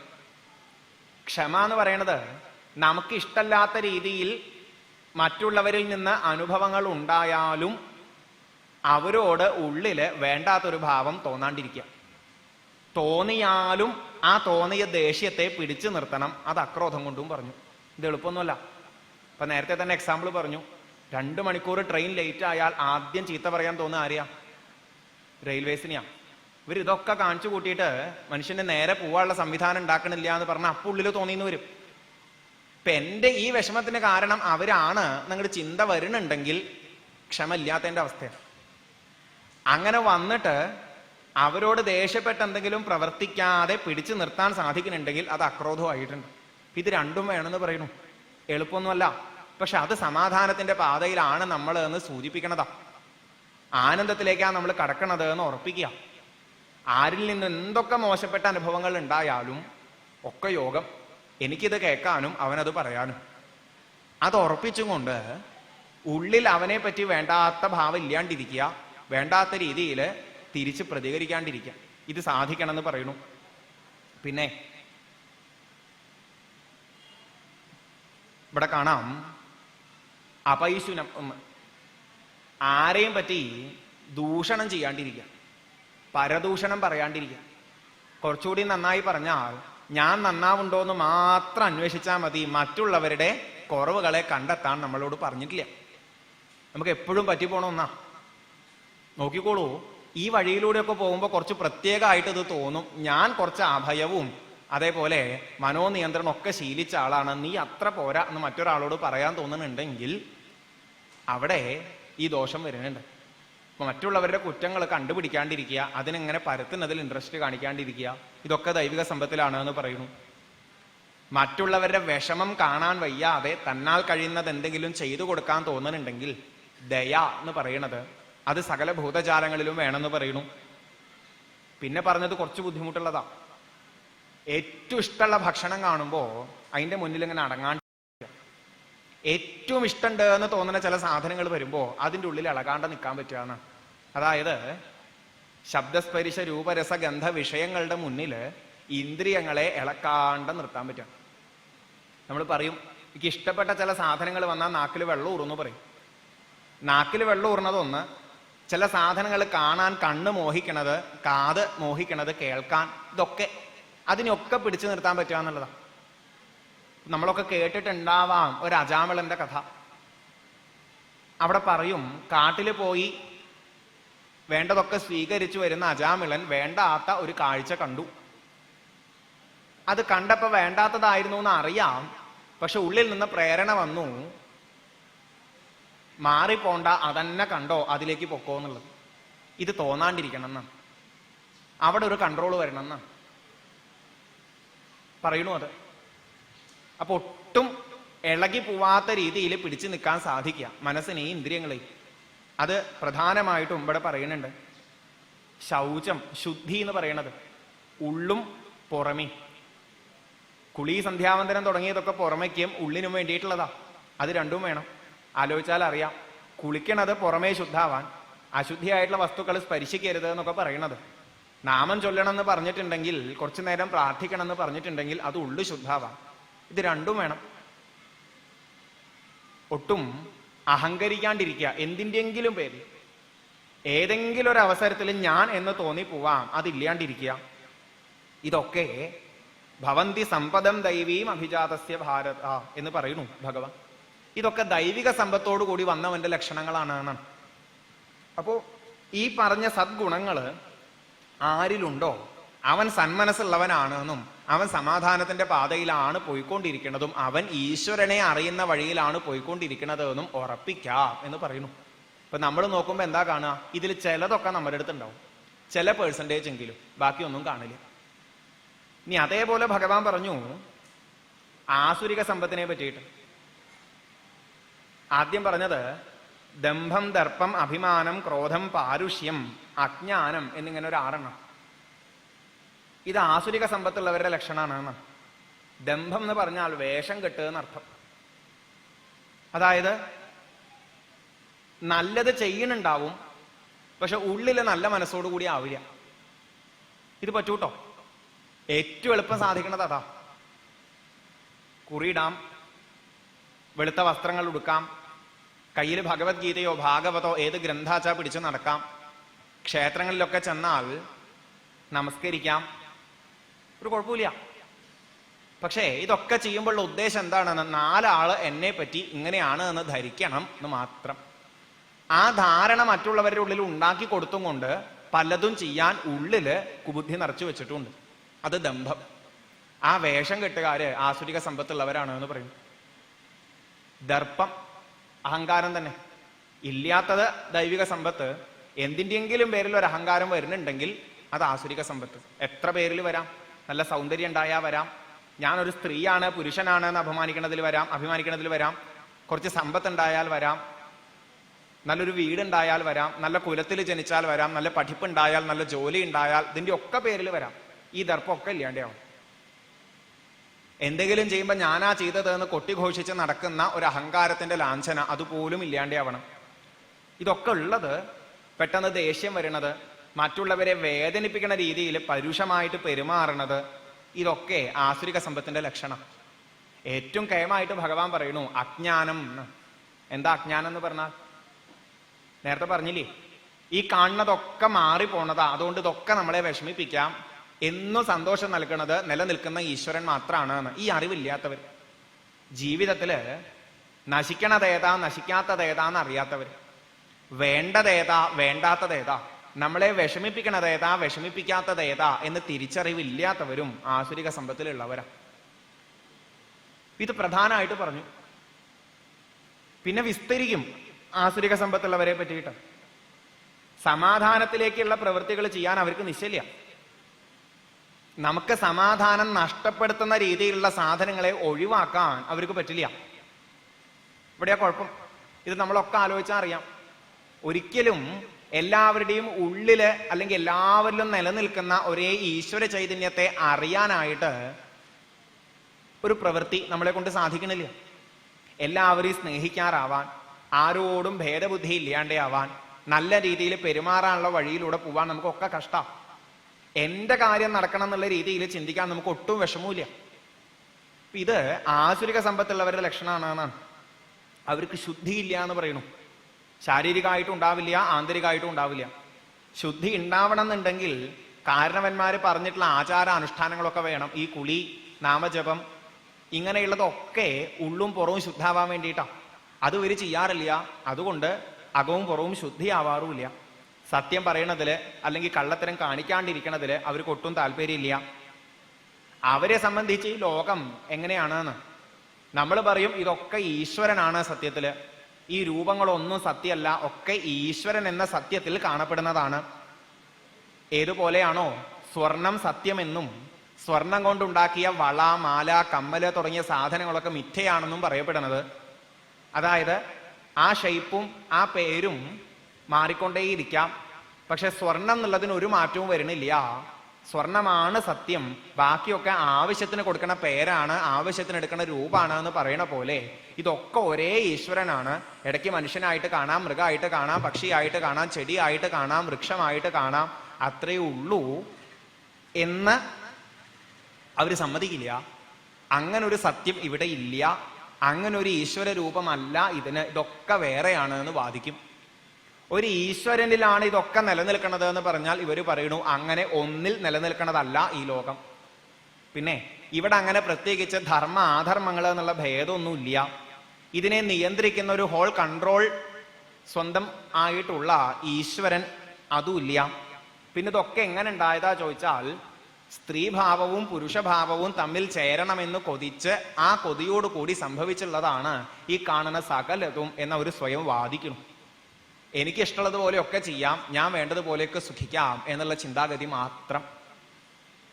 പല ശക്തികളും ഉണ്ട് പ്രകൃതിയിൽ എന്ന് സമ്മതിക്കുമെങ്കിലും ഈ പലതിൻ്റെയും നിയന്താവായിട്ട് ഒരു ശക്തിയുണ്ട്, ഒരറിവുണ്ട്, ഒരു നിഷ്കളങ്ക പ്രേമമുണ്ട് എന്നുള്ളത് ഒരിക്കലും സമ്മതിക്കാൻ സാധിക്കാത്തവര്, ആസുരിക സമ്പത്തിലുള്ളവർ. അവരുടെ അവസ്ഥ എന്താ? നഷ്ടാത്മാനോ അല്പബുദ്ധയ പ്രഭവന്തി ഉഗ്രകർമാണ ക്ഷയായ ജഗതോഹിതാഹ. ഉള്ളതോടുകൂടി നശിച്ചിരിക്കുന്നു, ബുദ്ധി വേണ്ടതുപോലെ ഉറച്ചിട്ടില്ല, ചെയ്യണ പ്രവൃത്തികളൊക്കെ തൻ്റെ സുഖത്തിന് വേണ്ടി എന്ന് വെച്ചും കൊണ്ട് ബാക്കിയുള്ളവരെ വേദനിപ്പിച്ചാലും കുഴപ്പമില്ല എന്ന് വെച്ച് ചെയ്യണതാ. പക്ഷെ വാസ്തവത്തിൽ എന്താ ഉണ്ടാവുക? ലോകത്തിന് മാത്രമല്ല അവർ ബുദ്ധിമുട്ടുണ്ടാക്കണത്, സ്വയവും അവർ നശിക്കാനുള്ള വഴിയിലേക്കാണ് പോയിക്കൊണ്ടിരിക്കുന്നത്. ഇത് ആസുരിക സമ്പത്തിന്റെ ലക്ഷണം. ഏറ്റവും വലുതായിട്ട് ഭഗവാൻ എടുത്തു പറയാ ഉള്ളിലുണ്ടാവണ ആഗ്രഹത്തെ പറ്റിയിട്ടാ. ഒരിക്കലും അവർക്ക് അത് അടക്കാൻ സാധിക്കില്ല എന്നാണ്. എങ്ങടൊക്കെയോ എത്തിച്ചേരണം എന്നുള്ള തോന്നല്, ചുറ്റും എന്തൊക്കെയോ നിറച്ചു വെക്കണത് കൊണ്ടാണ് എനിക്ക് സമാധാനം ഉണ്ടാവണത് എന്നുള്ള ഒരു തെറ്റിദ്ധാരണ അവരുടെ ഒക്കെ ഉള്ളിലുണ്ട്. ആ ആഗ്രഹം, അതിന്റെ പേരിലാണ് നടന്നുകൊണ്ടിരിക്കണതൊക്കെ. എന്തെങ്കിലും ആഗ്രഹം ഉണ്ടായിട്ട് കിട്ടിക്കഴിഞ്ഞാൽ വല്ലാത്ത അഹങ്കാരം, ഇനിയും കിട്ടണം എന്നുള്ള അത്യാഗ്രഹം, കിട്ടിയില്ലെങ്കിൽ മറ്റൊരാള് കാരണ കിട്ടാത്തത് എന്ന് ചിന്തിച്ച് അവനോട് ദേഷ്യപ്പെടുക, അവനെ ഉപദ്രവിക്കുക. ഇങ്ങനെ പോണ ജീവിതം നമുക്കൊക്കെ ഉണ്ട്. കുറെ സങ്കല്പങ്ങള്, കുറെ പ്ലാനുകള്, എത്ര കിട്ടിയാലും മതിയാവായ ദുഷ്പൂരമായിട്ടുള്ള കാമെന്നാണ്. ഒരിക്കലും തൃപ്തി വരാത്ത ഒരാഗ്രഹം, അതിന്റെ പിന്നാലെ പോണവരാ. മരണം വരെ ഇത് ബാക്കിയുണ്ട് എന്നാണ്. അതിനൊക്കെയുള്ള ഉദാഹരണം ഉണ്ട് കേട്ടോ. ഇപ്പൊ നമ്മളൊക്കെ കൊല്ലം ജില്ലയിലുള്ളവരാണ്. തൊട്ടപ്പുറത്ത് കോട്ടയം എന്നുള്ളൊരു ജില്ലയുണ്ട്. കേട്ടിട്ടുണ്ടാവും എല്ലാവരും. ഈ വയസ്സായാലും ആഗ്രഹങ്ങൾ ഒട്ടും തീരണില്ല എന്നുള്ളൊരു ഉദാഹരണം പണ്ട് അവിടെ ഉണ്ടായിരുന്നു എന്നാണ്. എല്ലാരോടും കേട്ടില്ല എന്ന് ചോദിക്കുന്നുണ്ട്. കോട്ടയത്ത് പണ്ട് ഏതോ ഒരാൾക്ക് 90 കഴിഞ്ഞപ്പോൾ എന്തൊക്കെയോ തോന്നി എന്നുള്ളത്. അത് ആഗ്രഹങ്ങൾ അടങ്ങാത്തതിന്റെ ലക്ഷണം. ഇതെല്ലാവർക്കും ഉണ്ടാവുന്നുണ്ട്. ഭഗവാൻ പറയുന്ന വാക്കുകൾ അതിരസാട്ടോ. എനിക്ക് ഇപ്പോ ഇത്ര ഡെപ്പോസിറ്റ് ഉണ്ട്, നാളെ എനിക്ക് ഇത്ര കൂടി കിട്ടും. ഈ തോന്നല്, ഇത്രയൊക്കെ ഞാൻ നേടിയിട്ടുണ്ട്, നാളെ ഇങ്ങനെയൊക്കെ ചെയ്താൽ എനിക്ക് ഇത്ര കൂടി നേടാൻ പറ്റും. ഈ തോന്നല് ആസുരിക സമ്പത്തുള്ളവനാണ് എന്നാണ്.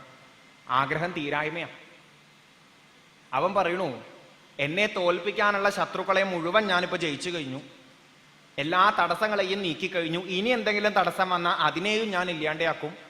എന്നെ കൺട്രോൾ ചെയ്യണത് ഞാൻ തന്നെയാ. എൻ്റെ ജീവിതം എൻ്റെ ഇഷ്ടം പോലെ നടക്കും. ഞാൻ തീരുമാനിക്കുന്നത് പോലെ എനിക്ക് സുഖം ഉണ്ടാവും, എനിക്ക് വേണ്ട ശക്തിയുണ്ട്, വേണ്ട സൗകര്യങ്ങളുണ്ട്, ആർക്കും എന്നെ തോൽപ്പിക്കാൻ പറ്റില്ല. ഇത് ഒരു ആസുരിക സമ്പത്തുള്ളവന്റെ ലക്ഷണം. ഇത് മാത്രം നിറഞ്ഞു നിൽക്കണ ചില ആൾക്കാരെ നമ്മൾ കണ്ടിട്ടുണ്ട്. ലോകം മുഴുവൻ അടക്കി പിടിച്ച് സ്വയം സുഖിക്കാൻ വിചാരിച്ച ആൾക്കാർ, ഇതൊന്നും കൊണ്ടുപോകാൻ പറ്റാണ്ട് അവസാനം നാമാവശേഷമായി തീർന്ന ആൾക്കാർ. അതുപോലെയൊന്നും അല്ല നമ്മള്. പക്ഷെ എന്നാലും നമ്മുടെയൊക്കെ ഉള്ളിൽ നോക്കിക്കഴിഞ്ഞാൽ ഇത്തിരിയൊക്കെ ഇതുണ്ട് പലപ്പോഴും പൊന്തി വരുന്നത്. ഇതൊക്കെ ആസുരിക സമ്പത്തിന്റെ ലക്ഷണമാണ് എന്നുള്ളത് തിരിച്ചറിയാം. ആശാപാശതൈർബദ്ധാഹ കാമക്രോധ പരായണാഹ ഇഹന്തേ കാമഭോഗാർത്ഥം അന്യായേന അർത്ഥസഞ്ചയ എന്നൊക്കെ നമ്മളെ പറ്റിയും പറഞ്ഞുള്ളതാ. ആഗ്രഹമാണ് ജീവിതത്തില് ഏറ്റവും വലുത് നമുക്കൊക്കെ. ഓരോ സമയത്തും എന്തൊക്കെയാ തോന്നുക നിശ്ചയില്ല, അതിന്റെ ഒക്കെ പിന്നാലെ പോവും. കിട്ടിയില്ലെങ്കിൽ ദേഷ്യം, കിട്ടിയാൽ അത്യാഗ്രഹം, മറ്റുള്ളവര് കാരണം നടക്കാത്തത് തോന്നിയാൽ അവരോട് ദേഷ്യം. ഓരോ സെക്കൻഡിലും അതെത്ര കാലമായാലും ഇല്ലാണ്ടാവണില്ല. അവനവന് നേടാൻ വേണ്ടി ഏത് വളഞ്ഞ വഴിയിലൂടെയും പോവാൻ ഒരു വിഷമവും ഇല്ല എന്നാണ്. ഇത്ര എക്സാമ്പിളാണ് നമുക്ക് ഇല്ലേ. നമ്മുടെ ഒരു ചൊല്ലുണ്ടല്ലോ, ഈ മേശയ്ക്ക് മുകളിലൂടെ കാശ് വാങ്ങാതെ അടിയിലൂടെ വാങ്ങണ സമ്പ്രദായം ഇല്ലേ. ഇന്ന് ഏറ്റവും അധികം ഇതുള്ളതാ. അതിന് നമ്മൾ എന്താ പേര് കൊടുക്കുക? അഴിമതി എന്നാണ്. ആരെങ്കിലും ശ്രദ്ധിക്കുന്നുണ്ടോ? ഈ അഴിമതി കാണിച്ചു കഴിഞ്ഞാൽ സ്വയം അവൻ പറയണത് എന്താണെന്നറിയോ? എനിക്ക് അഴിമതി എന്നാണ് അല്ലേ. അതായത് ഈ അഴിമതി കാണിച്ച് ഈ അഴിയുടെ ഉള്ളിൽ പോയിട്ട് കിടക്കുകയാണ് ഏറ്റവും നല്ലത് എന്ന് ഞാൻ തന്നെ പറയുന്നുണ്ട് എന്നുള്ള പോലെയാ ഈ കാണിക്കണതൊക്കെ. അന്യായത്തിലൂടെ പലതും നേടിയെടുക്കാനുള്ള കൊതിയും വരുന്നുണ്ട് എന്നാ. ധാരാളാണ്. ഒരാൾക്ക് തോന്നുന്നുണ്ടെന്നല്ല. ഇപ്പൊ വിവാഹമൊക്കെ കഴിഞ്ഞാൽ പ്രഹ്ലാദനൊക്കെ പറയണത് പോലെ നല്ല ഭാര്യമാരാ വരുന്നത് എന്നുണ്ടെങ്കിൽ അതുവരെ നേർവഴിക്ക് പോയിരുന്ന ആൾക്കാരെയും ചില തലയണ മന്ത്രങ്ങൾ പറഞ്ഞു കൊടുത്ത് വഴിതെറ്റിക്കാന്നാണ്. എന്താ പറയാ, അതേ മനുഷ്യങ്ങൾ നോക്കിക്കോളൂ കേട്ടോ, നമുക്ക് അത്യാവശ്യം നല്ല ജീവിതം വേണ്ടതാണ്, അത്യാവശ്യ സൗകര്യങ്ങൾ വേണ്ടതാണ്, നിങ്ങളിങ്ങനെ നല്ല ഭാവം കാണിച്ചു നടന്നിട്ട് കാര്യമൊന്നുമില്ല, ഇടയ്ക്ക് മേശയുടെ അടിയിൽ കൂടെ കാശ് വാങ്ങിയാലും കുഴപ്പമില്ല, ഒന്നുമില്ല എന്ന് പറഞ്ഞു കേട്ടാൽ ചിലപ്പോൾ ചെയ്തു പോയി എന്ന് വരും. അന്യായത്തിലൂടെ നല്ലത് നേടിയെടുക്കണമെന്ന് സ്വയം വിചാരിക്കുക, ചെയ്യുക. ഇതൊക്കെ ആസുരിക സമ്പത്തുള്ളവരുടെ ലക്ഷണമാണ് എന്ന് പറയുന്നുണ്ട്. ഇങ്ങനെ എത്രയോ ചിന്തകളിലൂടെ ആഗ്രഹങ്ങളിലൂടെ പോയിക്കൊണ്ടിരിക്കണവര് ചെറുപ്പം തൊട്ട് തുടങ്ങും. നല്ല സൗന്ദര്യം, നല്ല വിദ്യാഭ്യാസം, നല്ല ജോലി, ധാരാളം കാശ്, കുറച്ച് സ്ഥലം, നല്ലൊരു വിവാഹം, നല്ല മക്കള്, അവർക്കൊക്കെ നല്ല ജീവിതം, എനിക്ക് അത്യാവശ്യം സമൂഹത്തിൽ നല്ല നിലയും വിലയും ഒക്കെ വേണം, കുറേ കൊല്ലം ജീവിക്കുകയും വേണം, പിന്നെ മരിക്കാണ്ടിരിക്കണം എന്ന് മോഹമുണ്ട്, അത് മാത്രം സാധിക്കണില്ല, ബാക്കിയൊക്കെ ആലോചിക്കും. ഈ വഴിക്ക് പോയിക്കൊണ്ടിരിക്കണവരൊക്കെ ആസുരിക സമ്പത്തുള്ളവരാണ്. അവർക്ക് ഒരിക്കലും സമാധാനം എന്ന് പറയണത് ഉണ്ടാവില്ല. അങ്ങനെയുള്ളവര് ഭഗവാൻ പറയണത് പൂർണ്ണമായിട്ടും ആ ആസുരിക സമ്പത്തിൽ നിറഞ്ഞു നിൽക്കണവരാണ് കേട്ടോ. അവരും കുറെ യജ്ഞങ്ങളൊക്കെ നടത്തുന്നുണ്ടാവും.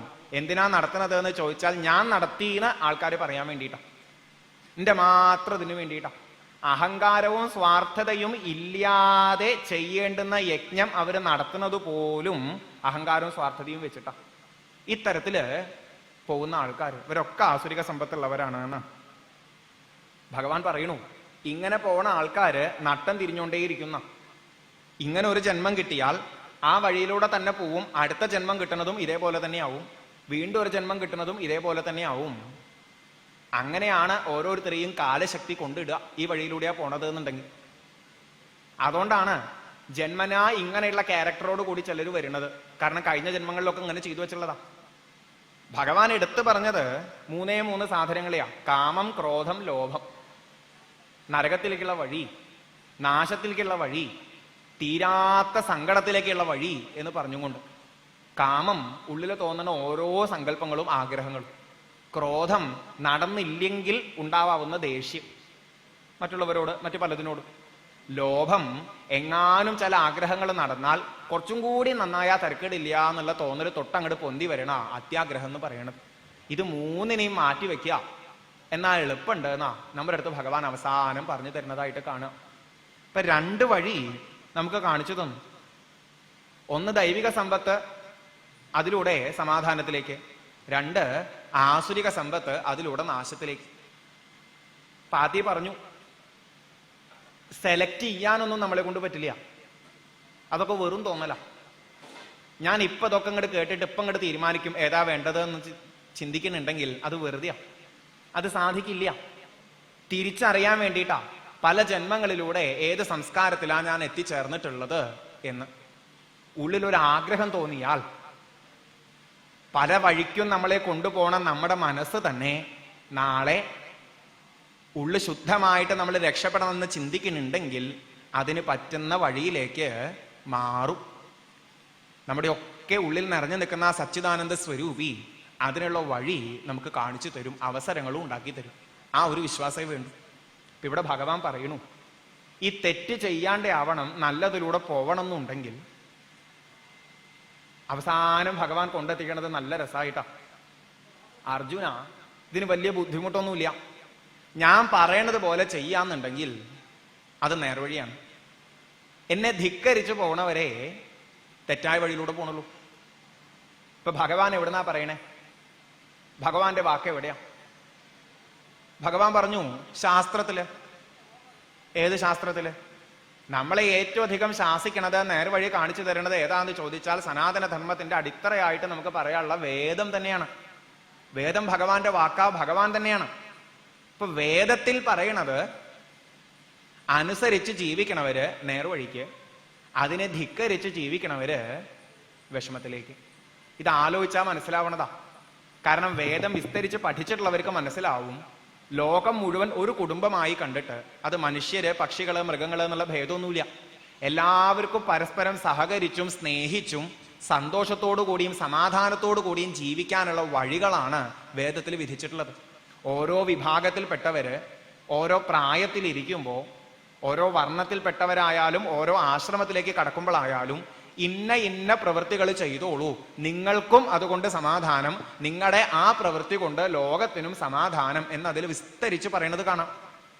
അപ്പൊ ആ വേദത്തിലൂടെ പോവുമ്പോ വേദത്തിൽ പറയുന്ന ധർമ്മം എന്നത് അനുഷ്ഠിക്കുമ്പോൾ ലോകത്തിനെല്ലാം ഒരുമിച്ച് കോർത്ത് നിർത്തി എല്ലാവർക്കും സമാധാനവും സന്തോഷവും ഉണ്ടാവുക. ആ വഴിക്കാണ് പോണത് എന്നുണ്ടെങ്കിൽ നമുക്കും കുഴപ്പമുണ്ടാവണില്ല, നമ്മളെ കൊണ്ട് മറ്റുള്ളവർക്കും ഉപദ്രവം ഉണ്ടാവണില്ല. അതിനെ ധിക്കരിച്ച് എന്റെ ശാസ്ത്രം ഞാൻ തന്നെ തീരുമാനിക്കുന്നതാണെന്നും വിചാരിച്ചുകൊണ്ട് അവനവന്റെ ഉത്തരവാദിത്വങ്ങളെ വിട്ട് അവനവന്റെ നിലയെ മറന്നുകൊണ്ട് പല പ്രവൃത്തികളും ചെയ്യുമ്പോൾ ശാസ്ത്രത്തിൽ നിന്ന് വ്യതിചലിച്ചിട്ടുള്ള യാത്രയാവണു. അതെല്ലാവരെയും സങ്കടത്തിലേക്ക് കൊണ്ടെത്തിക്കണു. അവൻ മറ്റുള്ളവരുടെ വിഷമത്തിനും സ്വന്തം പ്രവൃത്തികൾ കാരണാക്കണുണ്ട്. ഇപ്പൊ ഭഗവാൻ അവസാന അർജുനനോട് പറഞ്ഞ തഥാ തസ്മാത് ശാസ്ത്രം പ്രമാണത്തെ കാര്യാകാര്യം വ്യവസ്ഥിതവും. അതുകൊണ്ട് ശാസ്ത്രമാണ് നിനക്ക് പ്രമാണമായിട്ടുള്ളത്. ശാസ്ത്രം എന്റെ വാക്കാ. അതിനെ അനുസരിച്ച് നീ ജീവിക്കുന്നുണ്ടെങ്കിൽ നീ ദൈവിക സമ്പത്തിലൂടെ പോവും, അല്ലെങ്കിൽ നീ നശിക്കും. ഇപ്പൊ വേദോക്ത പ്രകാരം നമ്മൾ ഭംഗിയായിട്ട് ചെയ്യുന്നുണ്ടെങ്കിൽ നമ്മുടെയൊക്കെ ഉള്ളു ശുദ്ധമായിട്ട് വരും. ഇങ്ങനെ പറഞ്ഞു പോയി കഴിഞ്ഞാൽ എവിടേക്ക് എത്തണം? നമ്മുടെ കാരണവന്മാരായിട്ട് പൂർവികന്മാരായിട്ട് എന്തൊക്കെ ആചാര അനുഷ്ഠാനങ്ങൾ നല്ല നിലയ്ക്ക് കാണിച്ചു തന്നിട്ടുണ്ടോ അതൊക്കെ സ്വീകരിച്ചു പോണേ.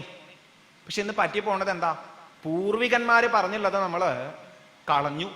ഇടക്കാലത്ത് വന്ന ചില ആൾക്കാർ കാണിച്ചു തരുന്ന ചില ആചാര അനുഷ്ഠാനങ്ങളിൽ അമിതമായിട്ട് വിശ്വസിച്ചു, അവിടെ പെട്ടുപോയി. അതുകൊണ്ടാ പറഞ്ഞേ, ഭഗവാന്റെ വാക്ക്, ഭഗവത് സ്വരൂപം തന്നെയായ വേദത്തിന് പ്രാധാന്യം കൊടുത്തുകൊണ്ട് വേദവിരുദ്ധമല്ലാത്ത രീതിയിൽ വന്നിട്ടുള്ള മറ്റ് ശാസ്ത്രങ്ങൾക്കും പ്രാധാന്യം കൊടുത്തും കൊണ്ട് അതിലെ ആചാര അനുഷ്ഠാനങ്ങൾ മുന്നോട്ട് കൊണ്ടുവച്ച് പോവുക. അതിലൂടെ പോയാ മതി. മൂത്തവർ ചൊല്ലും മുതുനെല്ലിക്ക ആദ്യം കഴിക്കും പിന്നെ മധുരിക്കും തന്നെയാ. മൂത്തവർ ചൊല്ലണത് പണ്ടേക്ക് എടുത്ത് നോക്കിക്കഴിഞ്ഞാൽ ഈ വേദത്തിൽ പറയണ പോലെയാ. അതിനെ സ്വീകരിച്ച് പോകുന്നുണ്ടെങ്കിൽ ആദ്യമൊക്കെ കുറച്ച് വിഷമം തോന്നുന്നേ ഉള്ളൂ. എപ്പോ എനിക്ക് വേറെ കുറെ മോഹങ്ങൾ ഉണ്ടാവുമ്പോൾ വേദം പറയുന്നുണ്ട് നിനക്ക് അതൊന്നും മോഹിക്കാനുള്ള അവകാശമില്ല, പിടിച്ചു നിർത്തുമെന്ന്. അപ്പോഴേ വിഷമം തോന്നുന്നുള്ളൂ. ചില അത്യാഗ്രഹങ്ങളിൽ ഉള്ളിലുണ്ടാവുമ്പോൾ വേദം അത് നടത്താൻ സമ്മതിക്കാണ്ടിരിക്കുമ്പോഴാണ് വേദം വേണ്ട എന്ന് നമ്മൾ പറയാം, ധർമ്മം വയ്യ എന്ന് നമ്മൾ പറയാം. പക്ഷെ അത് പറയണത് നമ്മുടെ നന്മയ്ക്ക് വേണ്ടിയിട്ടാ. അപ്പൊ അതില് ജ്ഞാത്വാ ശാസ്ത്രവിധാനോക്തം എന്ന് ഭഗവാൻ പറയുന്നു. അതിനെ അറിഞ്ഞുകൊണ്ട് വേണ്ട പോലെ ജീവിക്കുകയാണെങ്കിൽ എല്ലാവരുടെയും ഉള്ളു ശുദ്ധമായിട്ട് വരും. അങ്ങനെ ഒരു വഴി തുറന്നു കിട്ടുമ്പോൾ ക്രമേണ ഈ ജന്മം അതിന്റെ ഫിക്സഡ് പീരീഡ് കഴിഞ്ഞാൽ ഈ ശരീരം ഉപേക്ഷിക്കേണ്ടി വന്നാലും അടുത്ത ജന്മത്തില് ഈ സംസ്കാരം അനുസരിച്ച് ഇത് പ്രാക്ടിക്കലാക്കാൻ പറ്റുന്ന നല്ലൊരു ജന്മം കിട്ടും. ക്രമേണ നമ്മളൊക്കെ എത്തും ഈശ്വരനിലേക്ക്. നമുക്കൊക്കെ ഒരൊറ്റ വഴിയുള്ളൂ ഈശ്വരനിലേക്ക് എത്താൻ.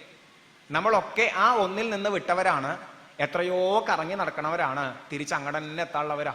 ഒരു മാറ്റവും വരുന്നില്ല, തിരിച്ചങ്ങോട്ട് തന്നെ എത്തും എത്രയൊക്കെ പുറപ്പെട്ടിട്ടുണ്ടെങ്കിൽ.